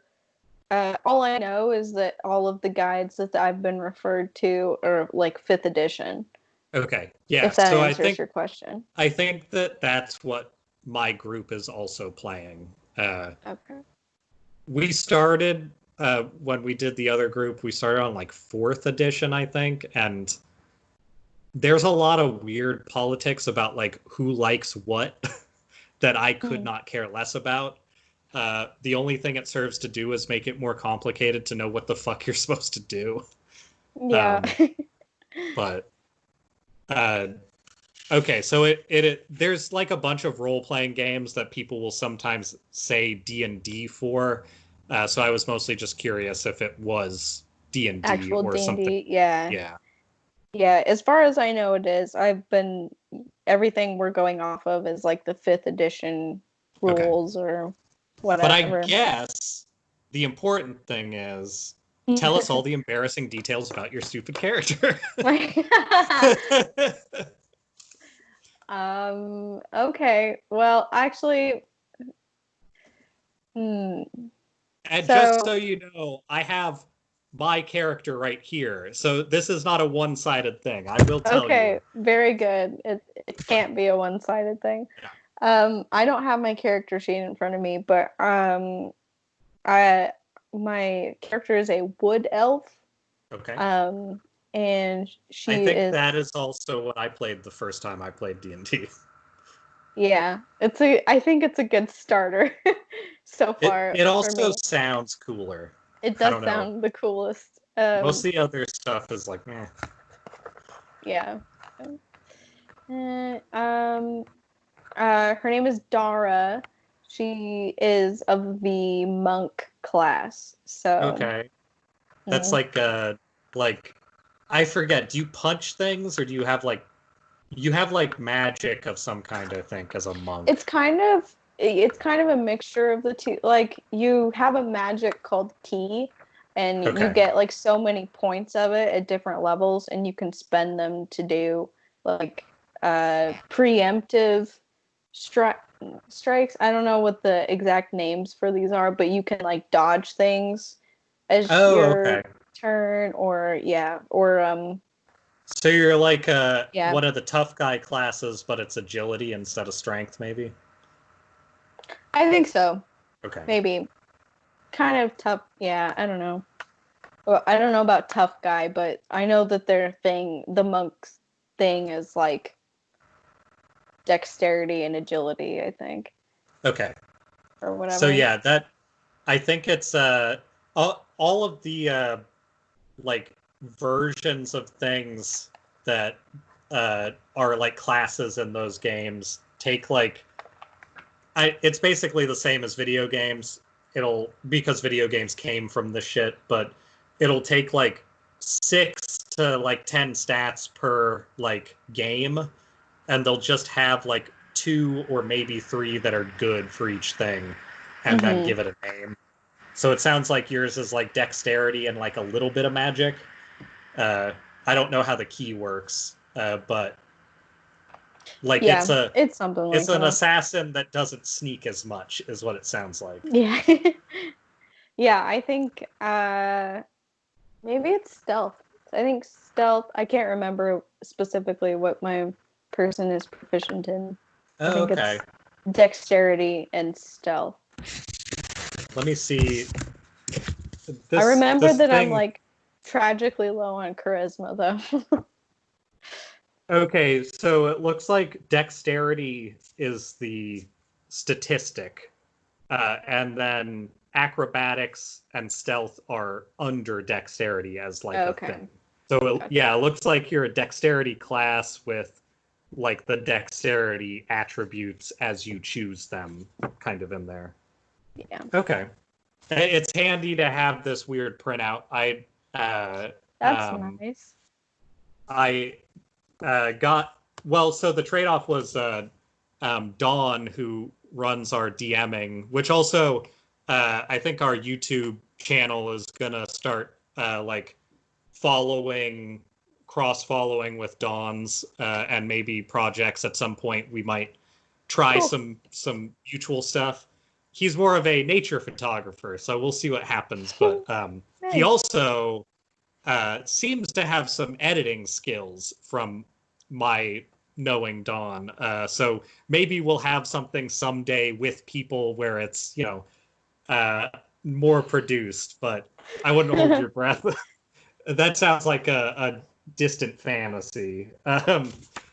But these booklets, I think he printed off from like paper he found at a place near him in like more southward in Washington, and then I took them to work, and we have like a long stapler and edge rounders, and I like trimmed them down so they don't look like shit. And all the That's very printouts cool. did not print to scale, so like also you'll notice like the edging is all like in weird spots. So I went in and like trimmed it to the edging point and then tried to make it look decent. But it's hard with stuff like this because just printing stuff in black and white off a printer is, well, you know what it is. uh, It looks but cool though. have you gotten far enough in your storytelling for that to have like any notable things happening, or is it sort of learning how to do stuff still? Um, I mean, we've had a lot of notable things happen. My group of people is very very interesting. We have some people who for the most of the evening are more or less kind of checked out or like doing their own Uh-huh. side person Yeah. thing, and then will return for about 5 minutes and then kind of like fuck everything up that's happened so far. This sounds Um, familiar. yeah, we did have uh, our party kind of collectively committed a murder a Okay. couple of sessions ago. It was really bad. It was really bad. Like we were uh, at an orphanage, and one of the caretakers was I think 16-year-old girl who had some dark secret, and we were trying to get her to like open this passageway. And then one of the Not people shady at who, all. yeah, not at all. One of the people who kind of does the I'm checked out until I'm really not kind of thing. Uh-huh. Uh, vicious mockery her to death. So I don't even know how that works, but Huh. there was a murder of a 16-year-old girl that my party did, which has been real tough for the friend group. It's kind of torn us apart a little I bit. mean, something like that will tear people apart, that's for sure. It's pretty bad. Um, that was a couple of sessions ago. We haven't One, been up to anything better since. So and you guys are doing what we're doing, and like you're playing on Skype, right? That's what it looked like. Or yeah, we play playing on over Discord. Discord.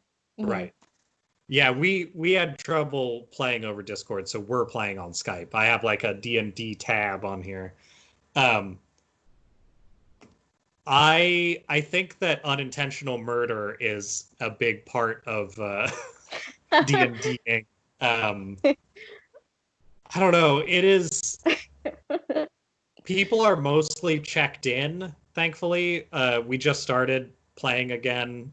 Like we played once in the last year, but it like we played once to like set things up, and we're intending on doing it again. But like we're just waiting between like times when our DM has time to write what's going to happen, and we can all meet together on Skeep.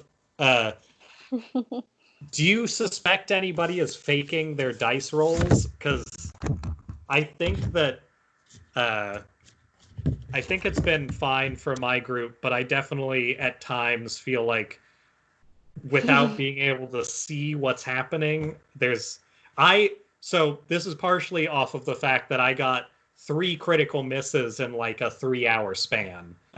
So the fact that everybody else did great is a little bit strange to me, but that often seems like how that works.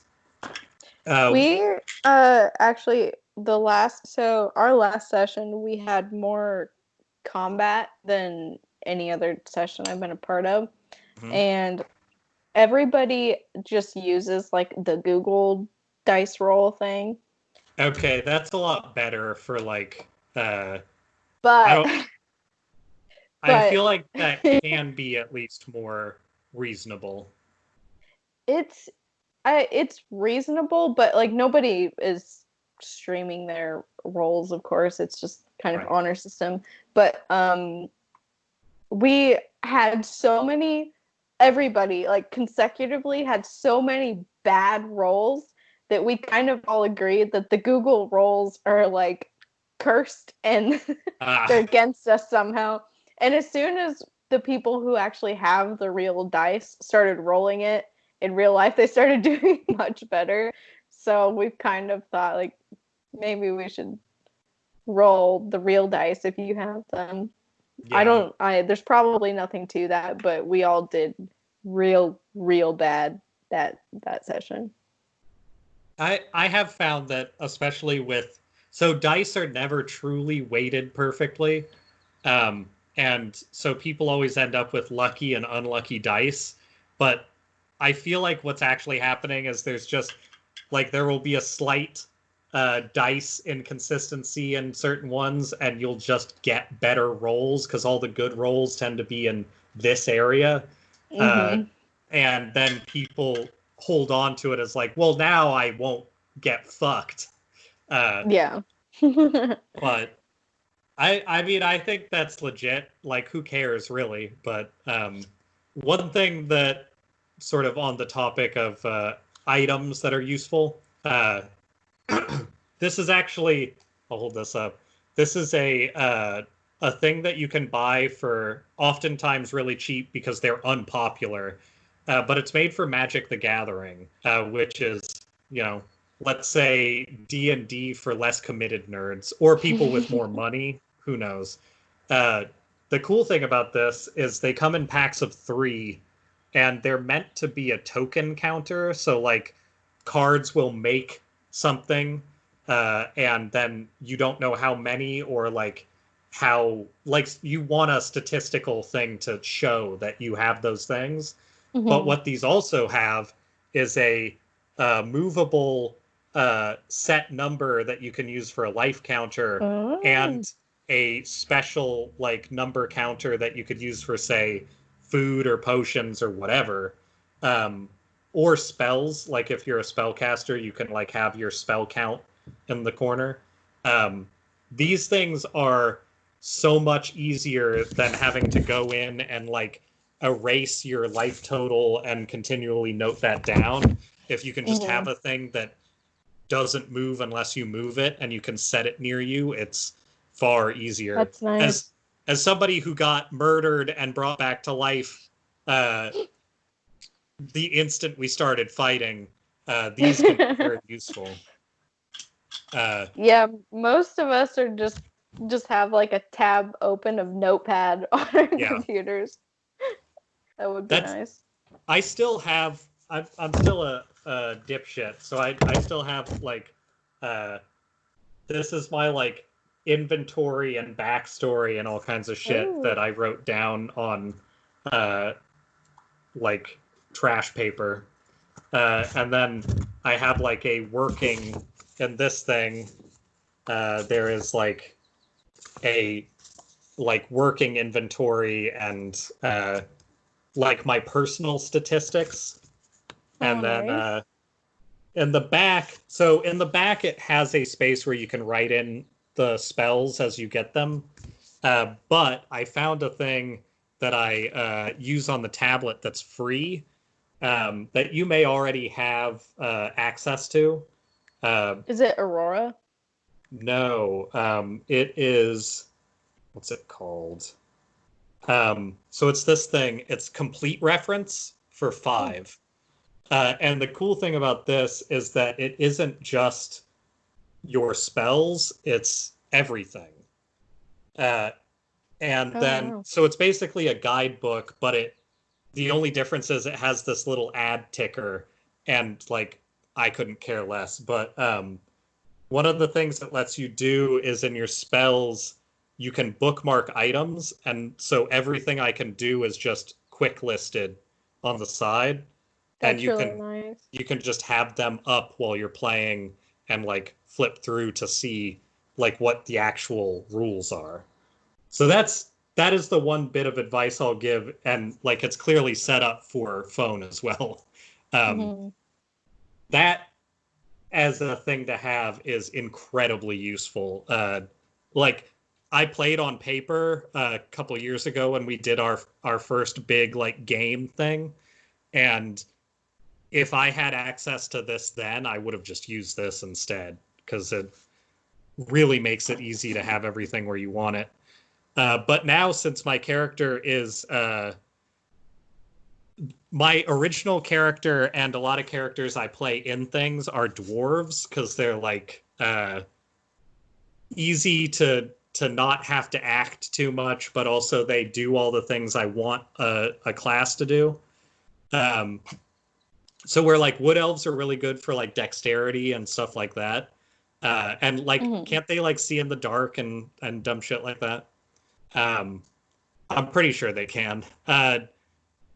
Dwarves always have like no matter what you play them as, they have like extra hit points and extra defense just because they're like made of stones or whatever.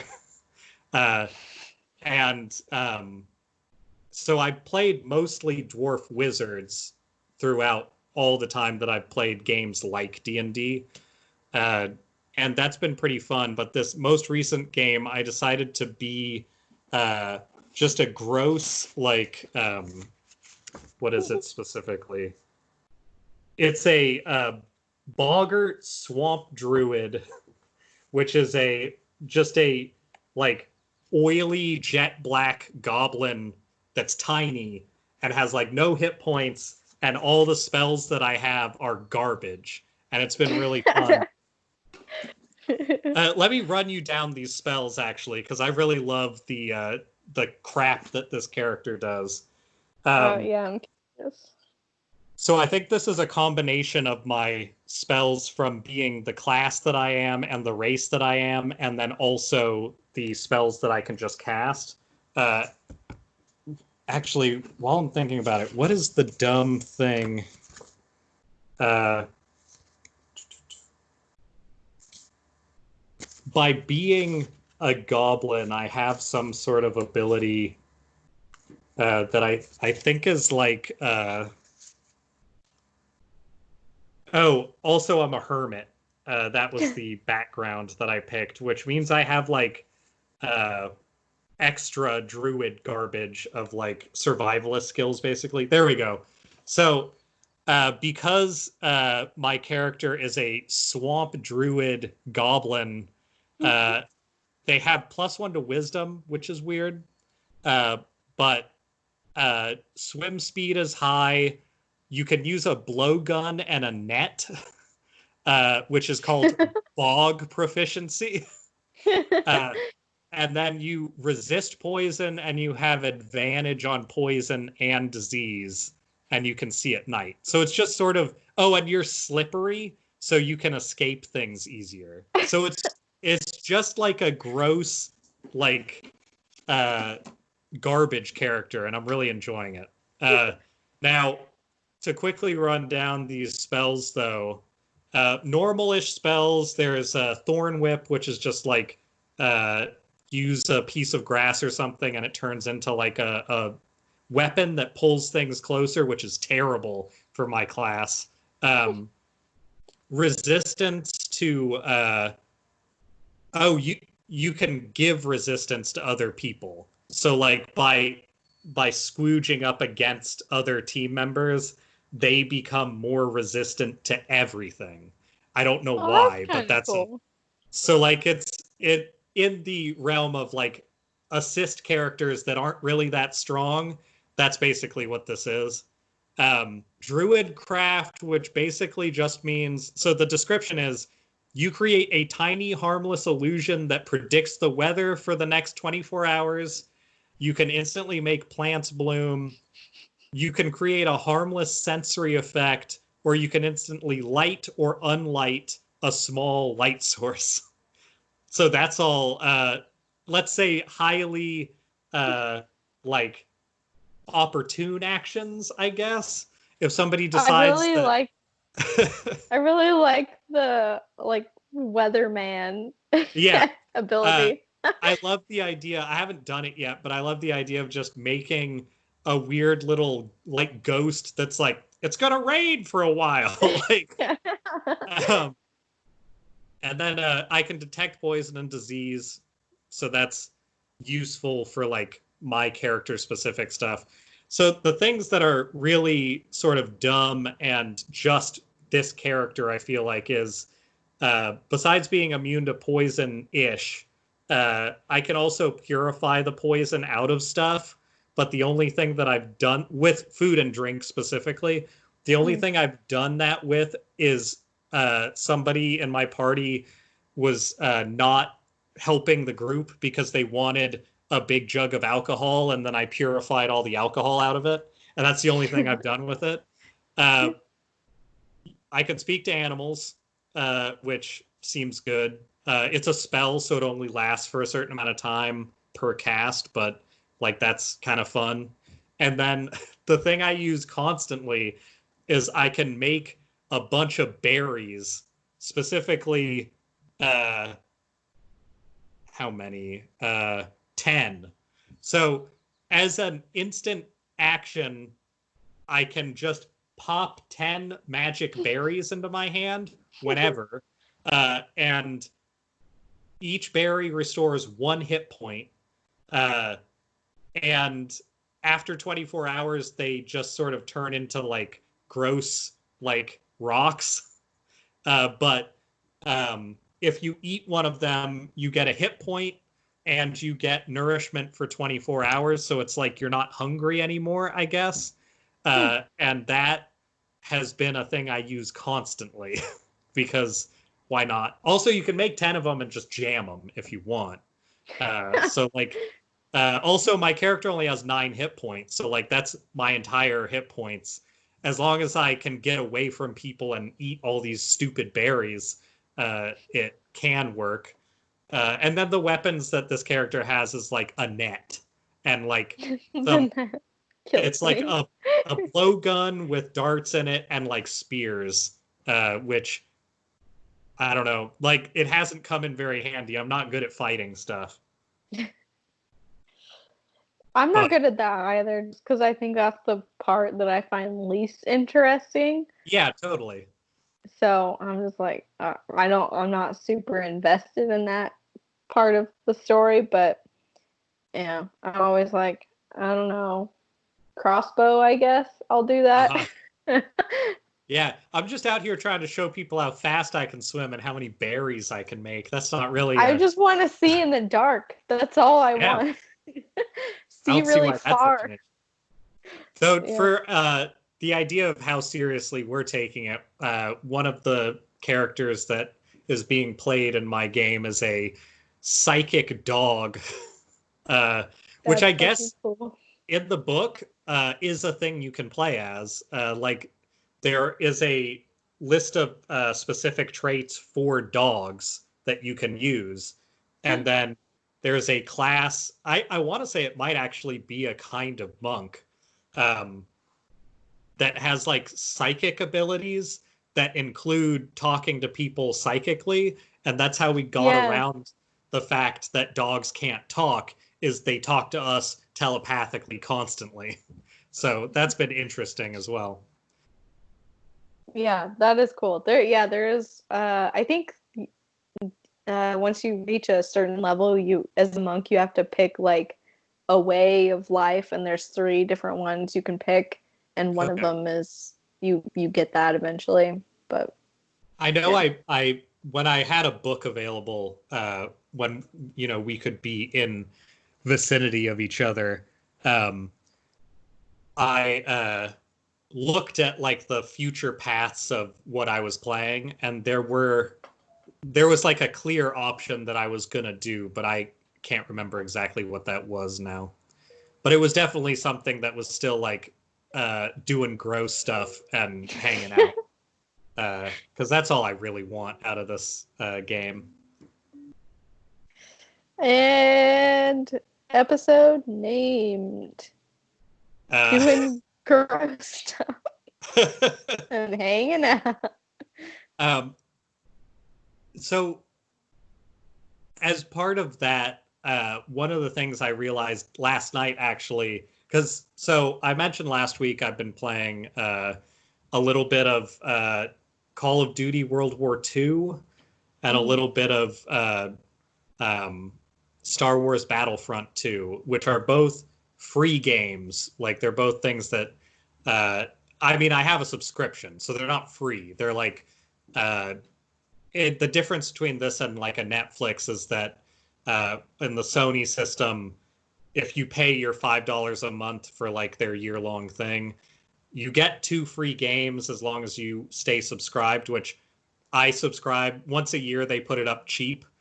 So it's $5 a month instead of, I think it would be like $10 a month, which no thanks. But for $5 a month, you can maintain access to all of this stuff that you get for free. The idea being like you could buy a month and play 2 games for extremely cheap. But like if you just keep subscribing to it, that's how they use it as like an income source and like kind of worth it. Um, so these 2 games were both from the beginning of the month. They just opened up for people to download. I would say the true cost of them is that uh, Battlefront 2 is 115 gigs, and um, Mm. World War 2 is like 80, I think. Like they're huge games, which is dumb because they're just multiplayer shooters with stories attached to them.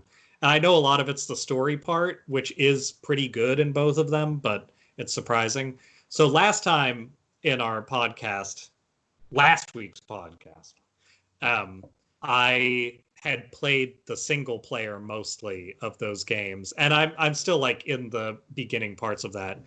This week I started playing the multiplayer because I needed something that wasn't like just bad news coming in, and it worked out great actually. Except for the one morning where the LAN connection to the PlayStation I have just stopped and would no longer recognize that a LAN cord existed. So that was not the best version of that, That's but not good. that just gets rolled into the other stuff that happened, honestly. So in playing these, I don't think it's super interesting what they are. If you know that one is World War II themed and one is Star Wars themed, that's good. You know everything.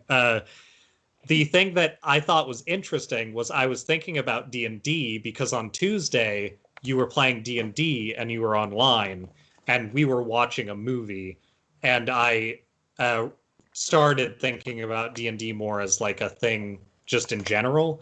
And then in playing those games, I realized that they are just D&D. Like everything about them is just like spell casting bullshit. Down to the fact that the fucking I was thinking about it because like shotguns are always incredibly underpowered in games like that. Because in real life, shotguns are terrifying because they can like do a lot of damage as far as most guns are useful anyway, but in a cone of space that sucks for everybody. So shotguns are terrifying. In those games, shotguns are specifically like 5 feet in front of you is it, and it's a cone. So so when you use a shotgun, you are just using flame cone instead of a fireball, and that's it. Like all of those games use the D&D system of like fighting, but in a faster like atmosphere. And it was very weird when I started thinking about it like that. I was like, you know what? These games are okay. like, I still think they're pretty dumb. I don't think I would ever buy either of these, to be clear, but they've been pretty fun. Like just sort of having something to do in downtime when I'm like between stuff. The difference though between them, there is a literal time limit on a round of Call of Duty that is like 10 minutes. And after 10 minutes, if a team is ahead, they win. In Star Wars, there is no time limit.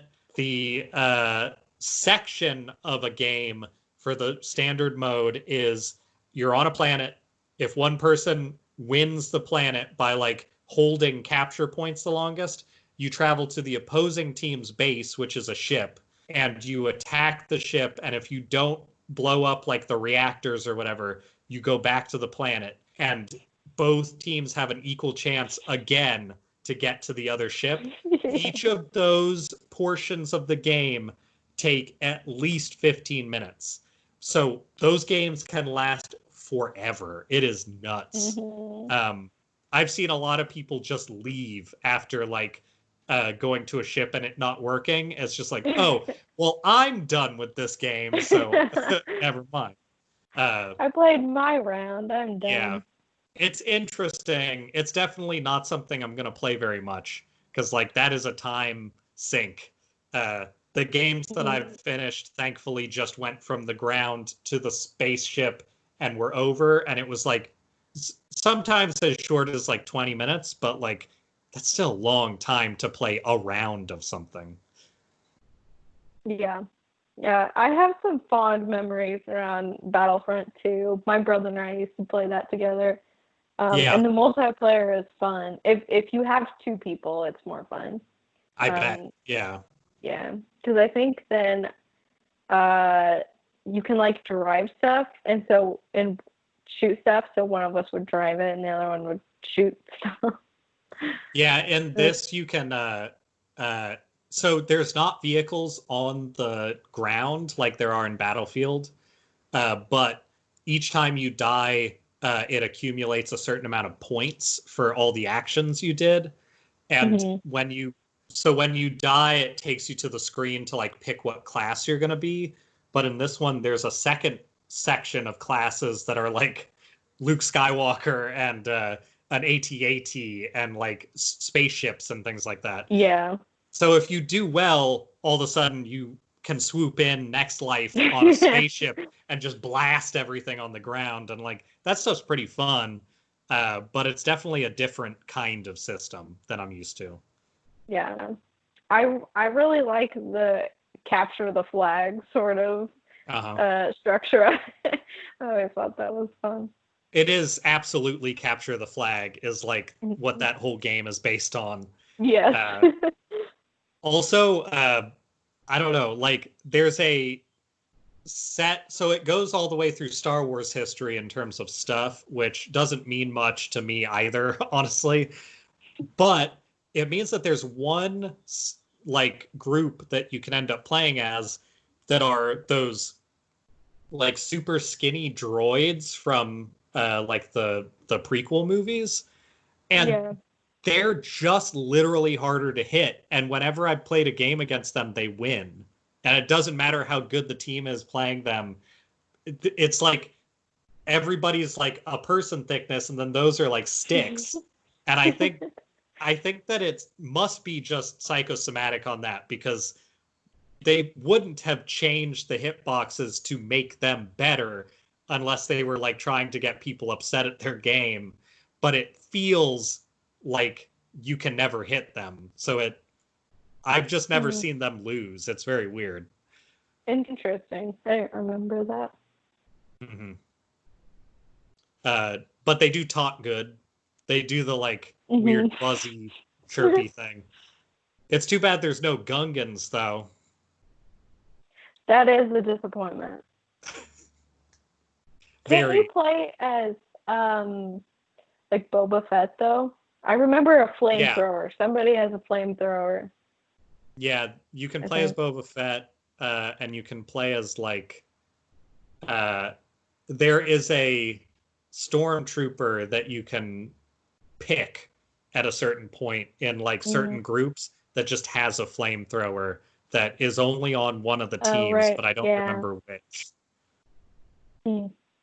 But yeah, I don't know. It's pretty fun. It's just not a type of game I'm used to at all. So it's been like, if anything, it's been kind of like trying this food stuff where it's like, I want to see why people like it, and I get it. I don't think it's necessarily something I would do forever, but it's definitely worth trying out, especially when it's free or essentially free. Yeah, it's fun to try, at least. Yeah. Last month, one of the free games was Farming Simulator, so it's a step up from like it's still free, but you literally are driving up and down like with a thresher, just cleaning up like a wheat field for a lot of that game. And I get the appeal, I guess, but a little different in terms of like quality. You're kind of playing Farming Simulator in your own apartment there with your onions. Yeah. That's a far better version. Because you might have more onions at the end. I could grab these. These are real. Yeah.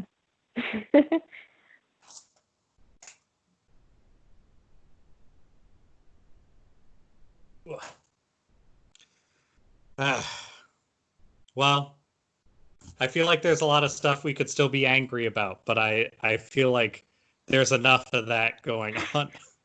I do want to mention, though, did you see the also, because this is part of my intro thing that I didn't get to, did you see the multiple cases of cops claiming to be poisoned this week? I saw the milkshake, the Shake Shack stuff. That might have been last week, though. I can't. Maybe. It's been a year. Yeah, it's been a long time since then. That was the inciting incident that I think most people heard about. Also, I haven't heard of any new ones. All right, I'll just describe these quickly because I think they're really interesting as like a look at something that, again, there are tons of people that I see online who are saying, how could these not be real? The cops wouldn't lie to us. Just as a precursor to this, that is an insane thing to say when you have all of the information. So the first one was the milkshakes. The reason why the milkshakes got popular is because they put out a thing on a police blog. So like police talking to other policemen, hey, they poisoned us here.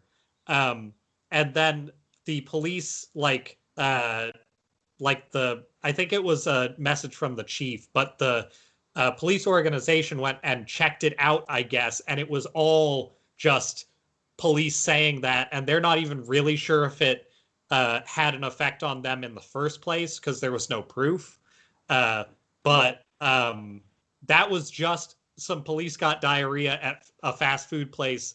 Who could possibly care? But of course, it's them being victimized. And people believe that one's still like a big deal.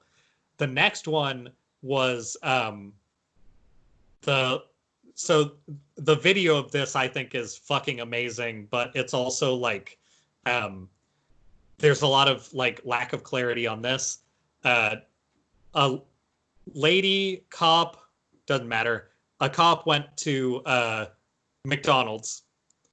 Keep in mind, this is just a fucking person going to McDonald's. First off, she was upset because they didn't bring the food straight out to her car for free. Like, she made a big point of saying, like, I even paid for this. in her thing. Yeah, she started her Yeah. video out by saying, I don't go inside because then people pay for my stuff and I don't Right. want them to. So she's already recognizing straight off the bat, people will just give me the stuff I want if I go inside. But she didn't go inside, but apparently, like, she had to wait for her order, which not only is it more likely right now, but that's like not weird. I have had to wait for orders tons of times as a kid at fast food places. They brought her coffee out to her first, though, which makes sense because if you get coffee, they just pour it into a cup and bring it. So she gets her coffee. So they're already doing the like, hey, we're not going to bring it all together. Here's your coffee while you wait. We love you, cop, kind of thing. And then she leaves because she's so paranoid that her having to wait means they're poisoning her food.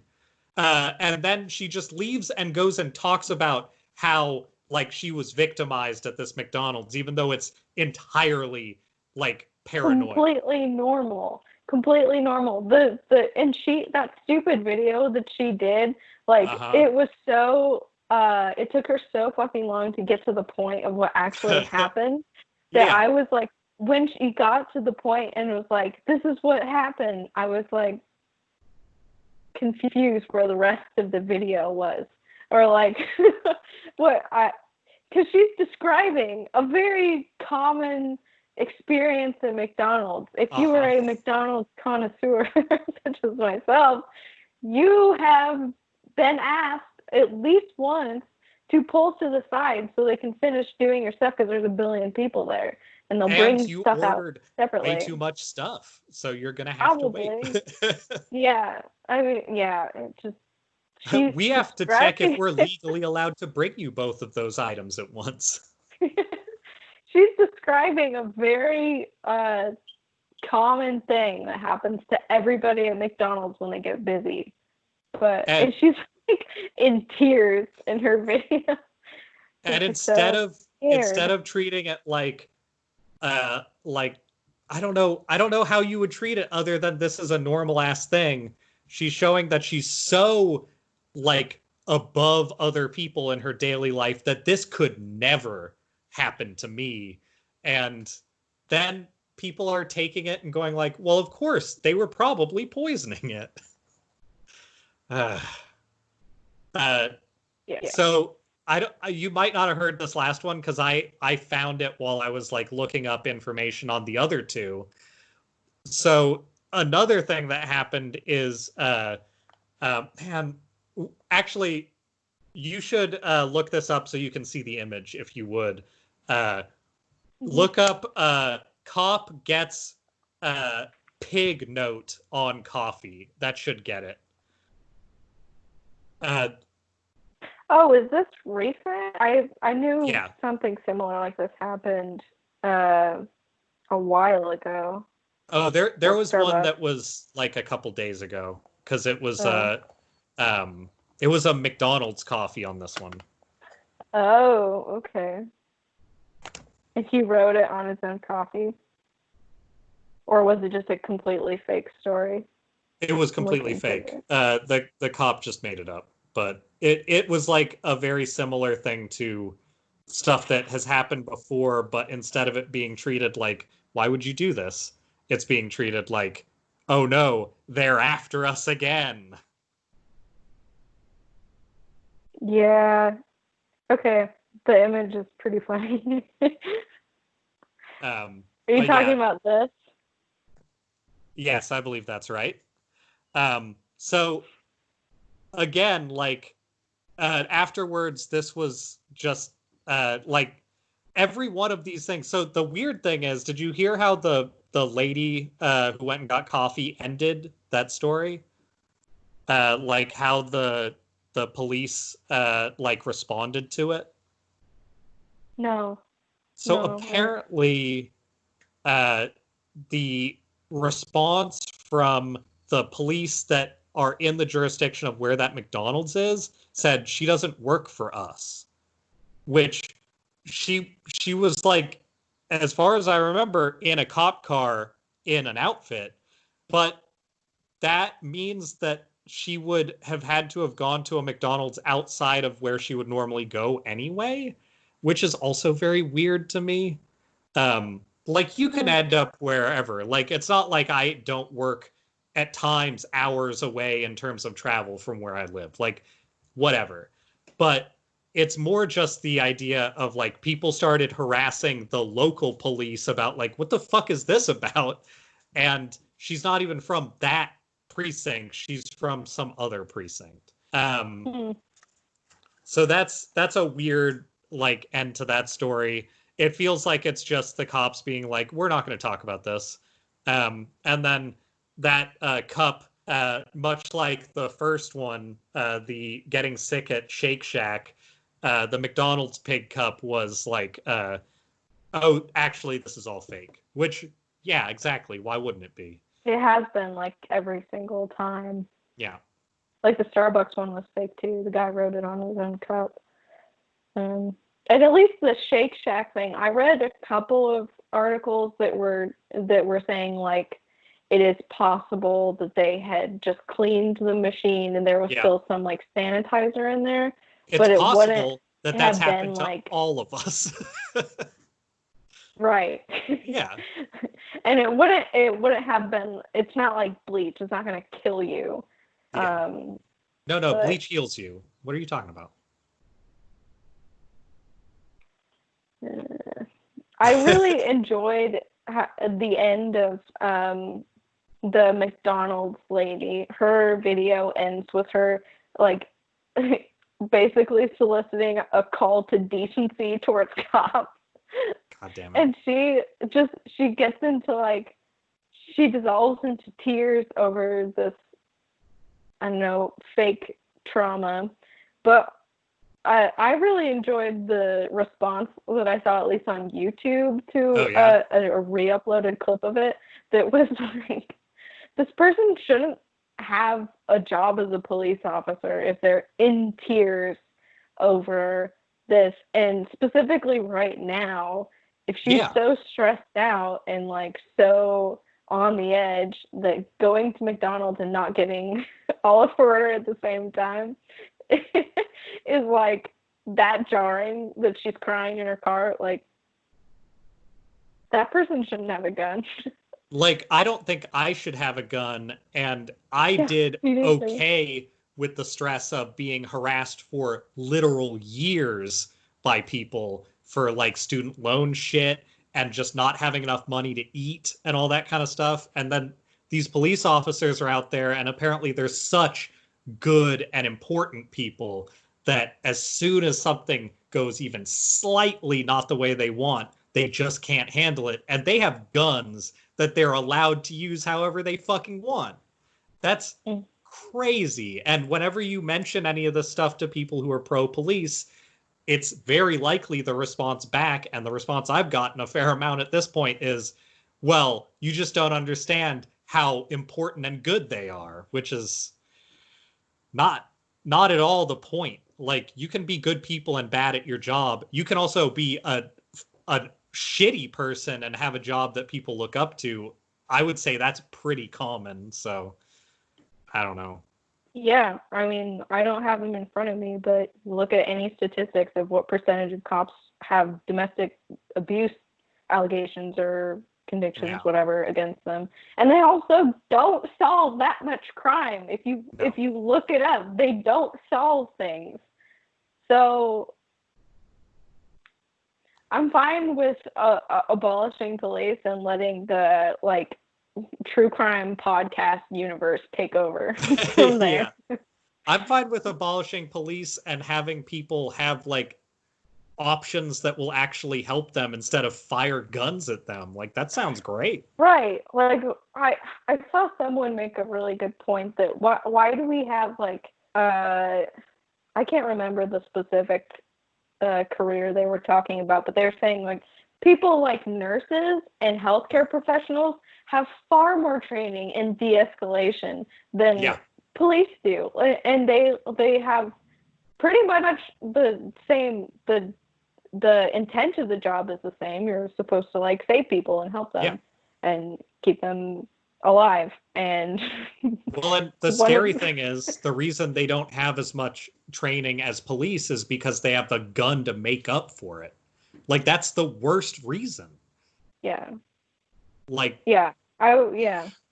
I was trying to have this conversation with my family too, and saying like, even if you're not going as far as abolishing the police, when people say defund the police, they're talking about reallocating part of the like massive yeah, military style budgets that they have, and putting that money into like mental health services. So like realistically, you don't need a person with a gun showing up to a mental health 911 call. Like that's right. how, on what planet does that make things better?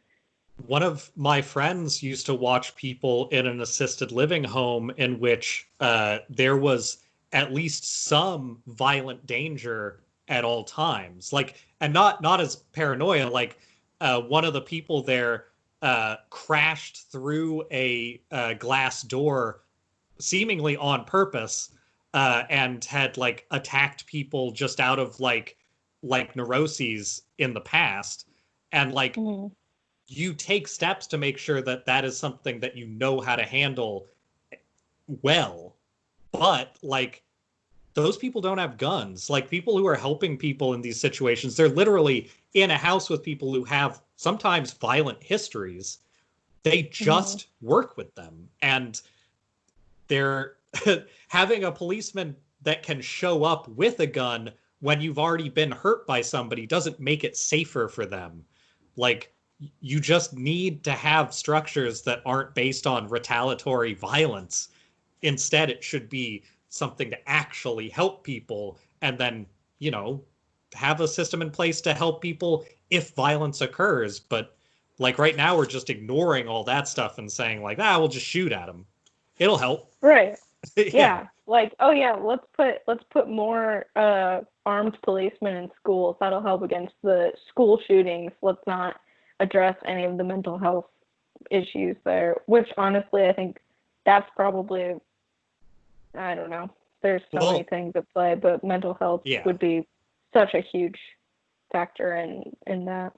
Well, and like I've mentioned before, like all of this stuff stems from the fact that we don't have funding for things. Like problems in a family are what generally lead to most of the causes of problems with like untreated mental health and untreated like children who don't have a good home life, who are looking for ways to fix or to lash out or to do whatever. Like shootings in schools are almost exclusively done by kids who are having some sort of issue. It's not a thing that like you just want to do. And Mm-hmm. putting money into the community to fix the problems that lead to stuff like that. Not even saying that these people are mentally ill in a way that is like irreversible, even. It's just somebody needs to be taking care of people, and putting a cop in a school doesn't dissuade somebody who's like who either believes they're invincible and that they have a gun so they're going to do what they want, or believes that it's not worth living so they're going to go out doing something that people will for once pay attention to. Like we know what people think when they do that. They often leave detailed like notes and videos and all kinds of shit. Like this is a problem we can handle, but by demonizing all of these people instead and saying cops are great, we just sort of exacerbate the whole problem. We make it okay for cops to kill them because they're bad people, and then people who ostensibly say they believe in Jesus will get in there and say like, "Oh yeah, well, I hope that they repented," you know? Right. I mean, which like and the cops don't even always. Again, a lot of the most recent mass school shootings have been committed Mhm. by white dudes, and they've, for the most part, been apprehended alive if they haven't like killed Uh-huh. themselves. Yeah. So you can't tell me these things are not related.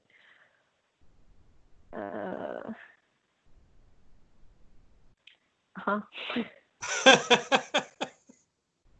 I mean, If you wanna tack on a real quick hour to this podcast, let's start talking about school shooting. I feel like that is not the best path for us to take.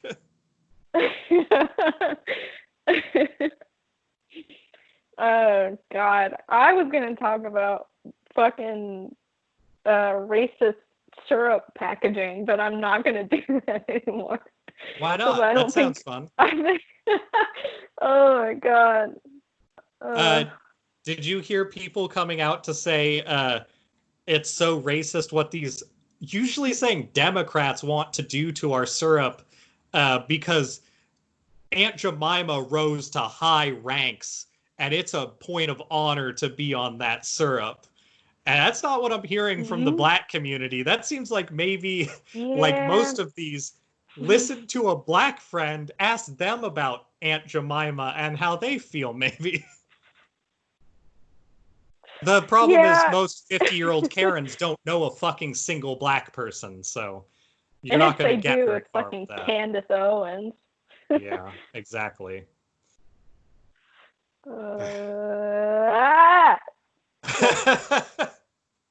Yes.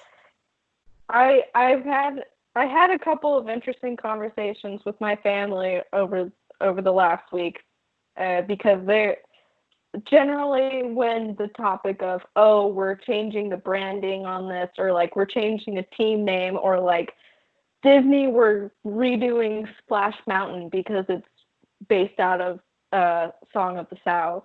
Yeah. Which I have a copy of that, and it's as bad as you think. I have not seen it. I don't think I need to. I could make it happen. We can share this screen. Great. I'll pass for the time being. Okay. But anytime the topics come up, it's usually like eye roll. These are kind of empty, meaningless gestures, and why spend the money and time to do this when it might be less of that and more of the who cares, like why. Right. And I don't know. I think I'm somewhere in the middle of that, where I think it's really annoying that companies are retroactively now redoing all this stuff, which is going to take a lot of fucking money. And I'm sure that a rebrand is for Aunt Jemima is going to take, a lot of money. And I'm guarantee you that there are places, like better places for that money to go than into a syrup rebrand. Also, like, there's always been data of like changing your image in branding gets you less sales for a while. So like the only thing that's actually hard about it is that it will hurt the companies that have just ignored it for so long. Right. I mean, like, I think... Which I think is the right move. They should have to feel it a little bit. Right. To be clear, I do think they should do it. But also another part of me is like, it feels very performative especially like right now, but I mean, performative is fine as long as you're doing it, I guess. But, cause it's, I don't know, there's not much else to say. It's racist. It shouldn't exist. But, it also is irritating to me that they're probably going to do that and then nothing else. And, the rebrand of a racist syrup packaging, I'm sure BLM would be much happier to have that money to put it in places where they need it. Yeah, absolutely. Rather than have syrup be redone. But I mean, it's not bad. It's not a bad thing. It's just like, okay, I guess it's good. It should have been done a long time ago.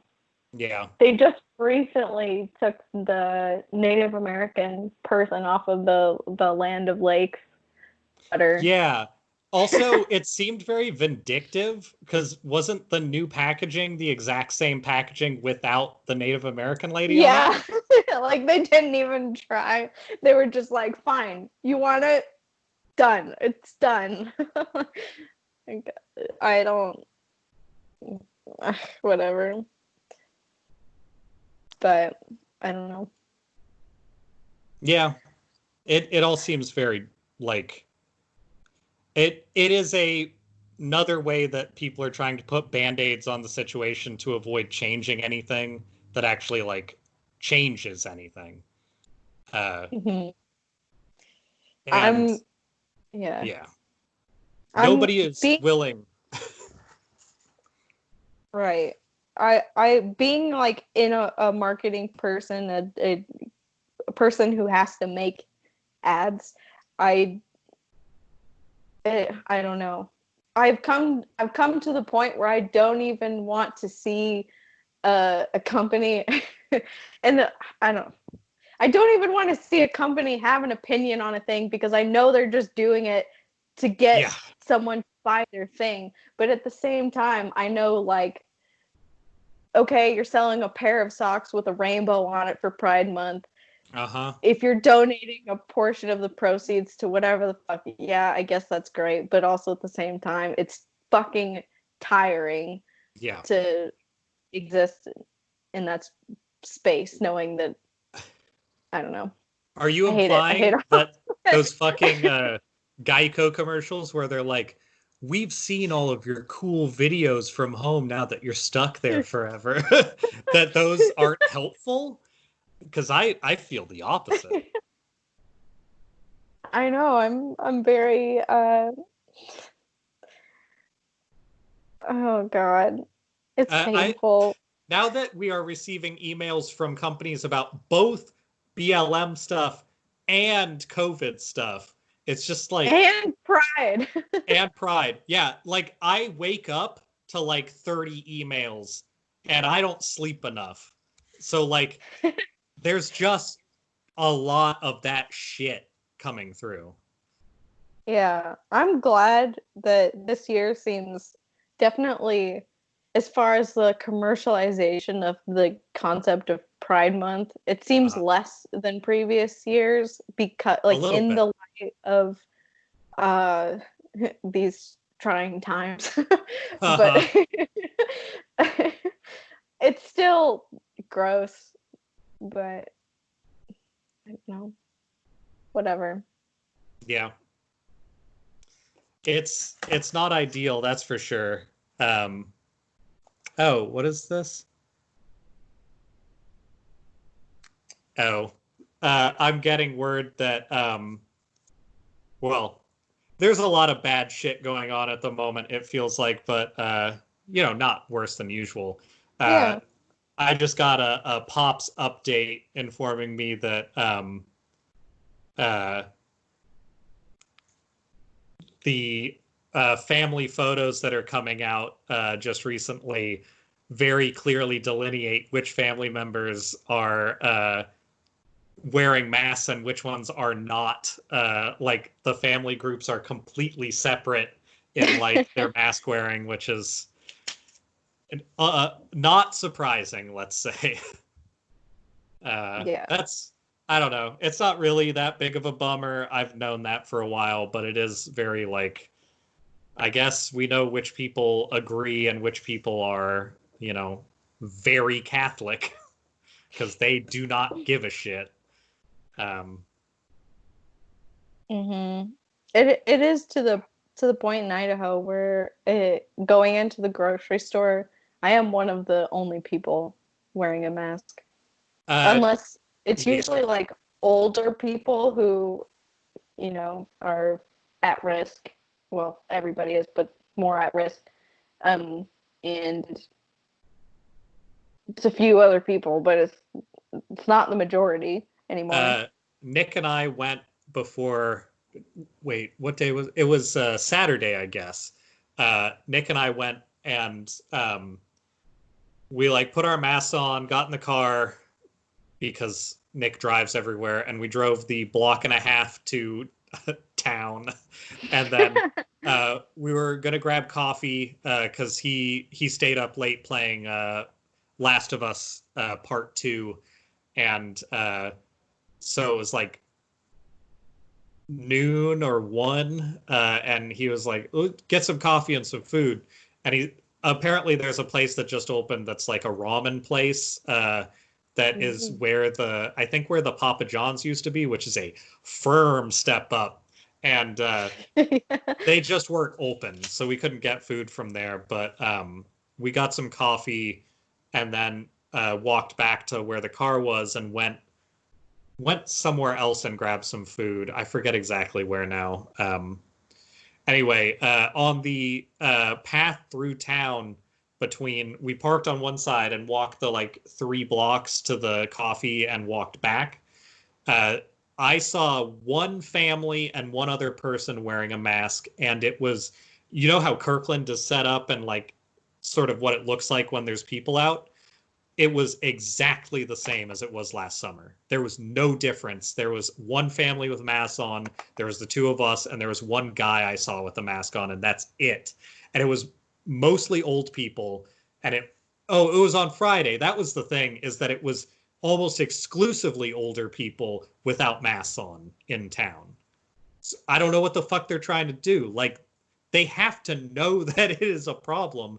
Like, this morning there was a thing that said that 12 states have the highest spike on record so far today. Like, that's maybe reason to not go out without your mask on. Yeah. The barest of minimums. Uh-huh. Things that you could do. Just because your old face doesn't like having a mask over it, wear it. Like, fuck. And don't go to the fucking outdoor restaurants where it's a table and then like a 1.5 feet of space and another table. They were set up just like they are. The best part is I got a picture of this at night because most of my walks are when people are not out. The Mexican place that has those tables set so close, and to be fair, not a Mexican place, but a Mexican themed place, because this is Kirkland. Up on top, they have a big Corona sign, which is real weird to see right now. That's like just over their dining area, and there is no more appropriate setup for that place right now, of just all these old unmasked people eating in close proximity, just old person coughing all over everything, and this big sign over the top that's like, you get it? Oh no. So I guess what I'm saying is I hope all the cops get corona, because that's the only thing that we can do that kind of makes karmic sense. It's a net good. Yeah, if they all have to stay home for like 2 weeks all at once, and the rest of us don't have the same problems as we did with them out, maybe we can convince everybody. But that shit has already happened places where like the cops will leave a place and everything's better and people just ignore it. So whatever. I want to make a quick recommendation though, because we're kind of closing, I think. I mean, we probably should have an hour ago, but hey, we don't do that. If you haven't been listening to Behind the Police, you should listen to it. It's good. They go over the history of the police, and especially in the United States, and it is a good listen. Like, it's both interesting and makes total sense. It has sources. It's attached to the podcast. You can fucking look it up. If you're some old asshole who responds to things that I say unprovoked with, I'm never gonna look at this, I already know. Maybe stop being a dumb asshole and just fucking look at it. But whatever. Keep listening to Fox and new information. Keep listening to Fox and the Blaze and calling them two sides of the information, so you're already getting the whole spectrum, because fuck. That's ugh. It's like if Is I that is listened that to not the full spectrum of news? it's like if I listened to NPR and uh like uh Pod Save America and thought I had the whole spectrum of the US because I listened to two differently centrist views. Like it's not how information works. The one thing that sucks about listening to a lot of like far right conspiracy theory shit to make sure I kind of know what they're talking about is that you can't say you listen to it because then even people who listen to things like The Blaze that is the same shit go, well, you're into conspiracy theories. It's like, you are too. You just think it's news. I'm just staying up on it. Yeah. You actually are, yeah. Yep. Yeah. Well, Maybe someday we can share a secret list of podcasts that we listen to. yeah, exactly. All right.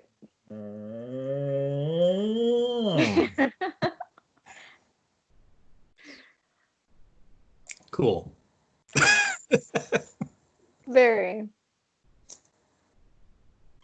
I need like a little puppet to say bejabbers. I don't have a puppet. I have a cactus. Can this be the? Is that the Begone Thoughts? This is the cactus? Begone Thought cactus.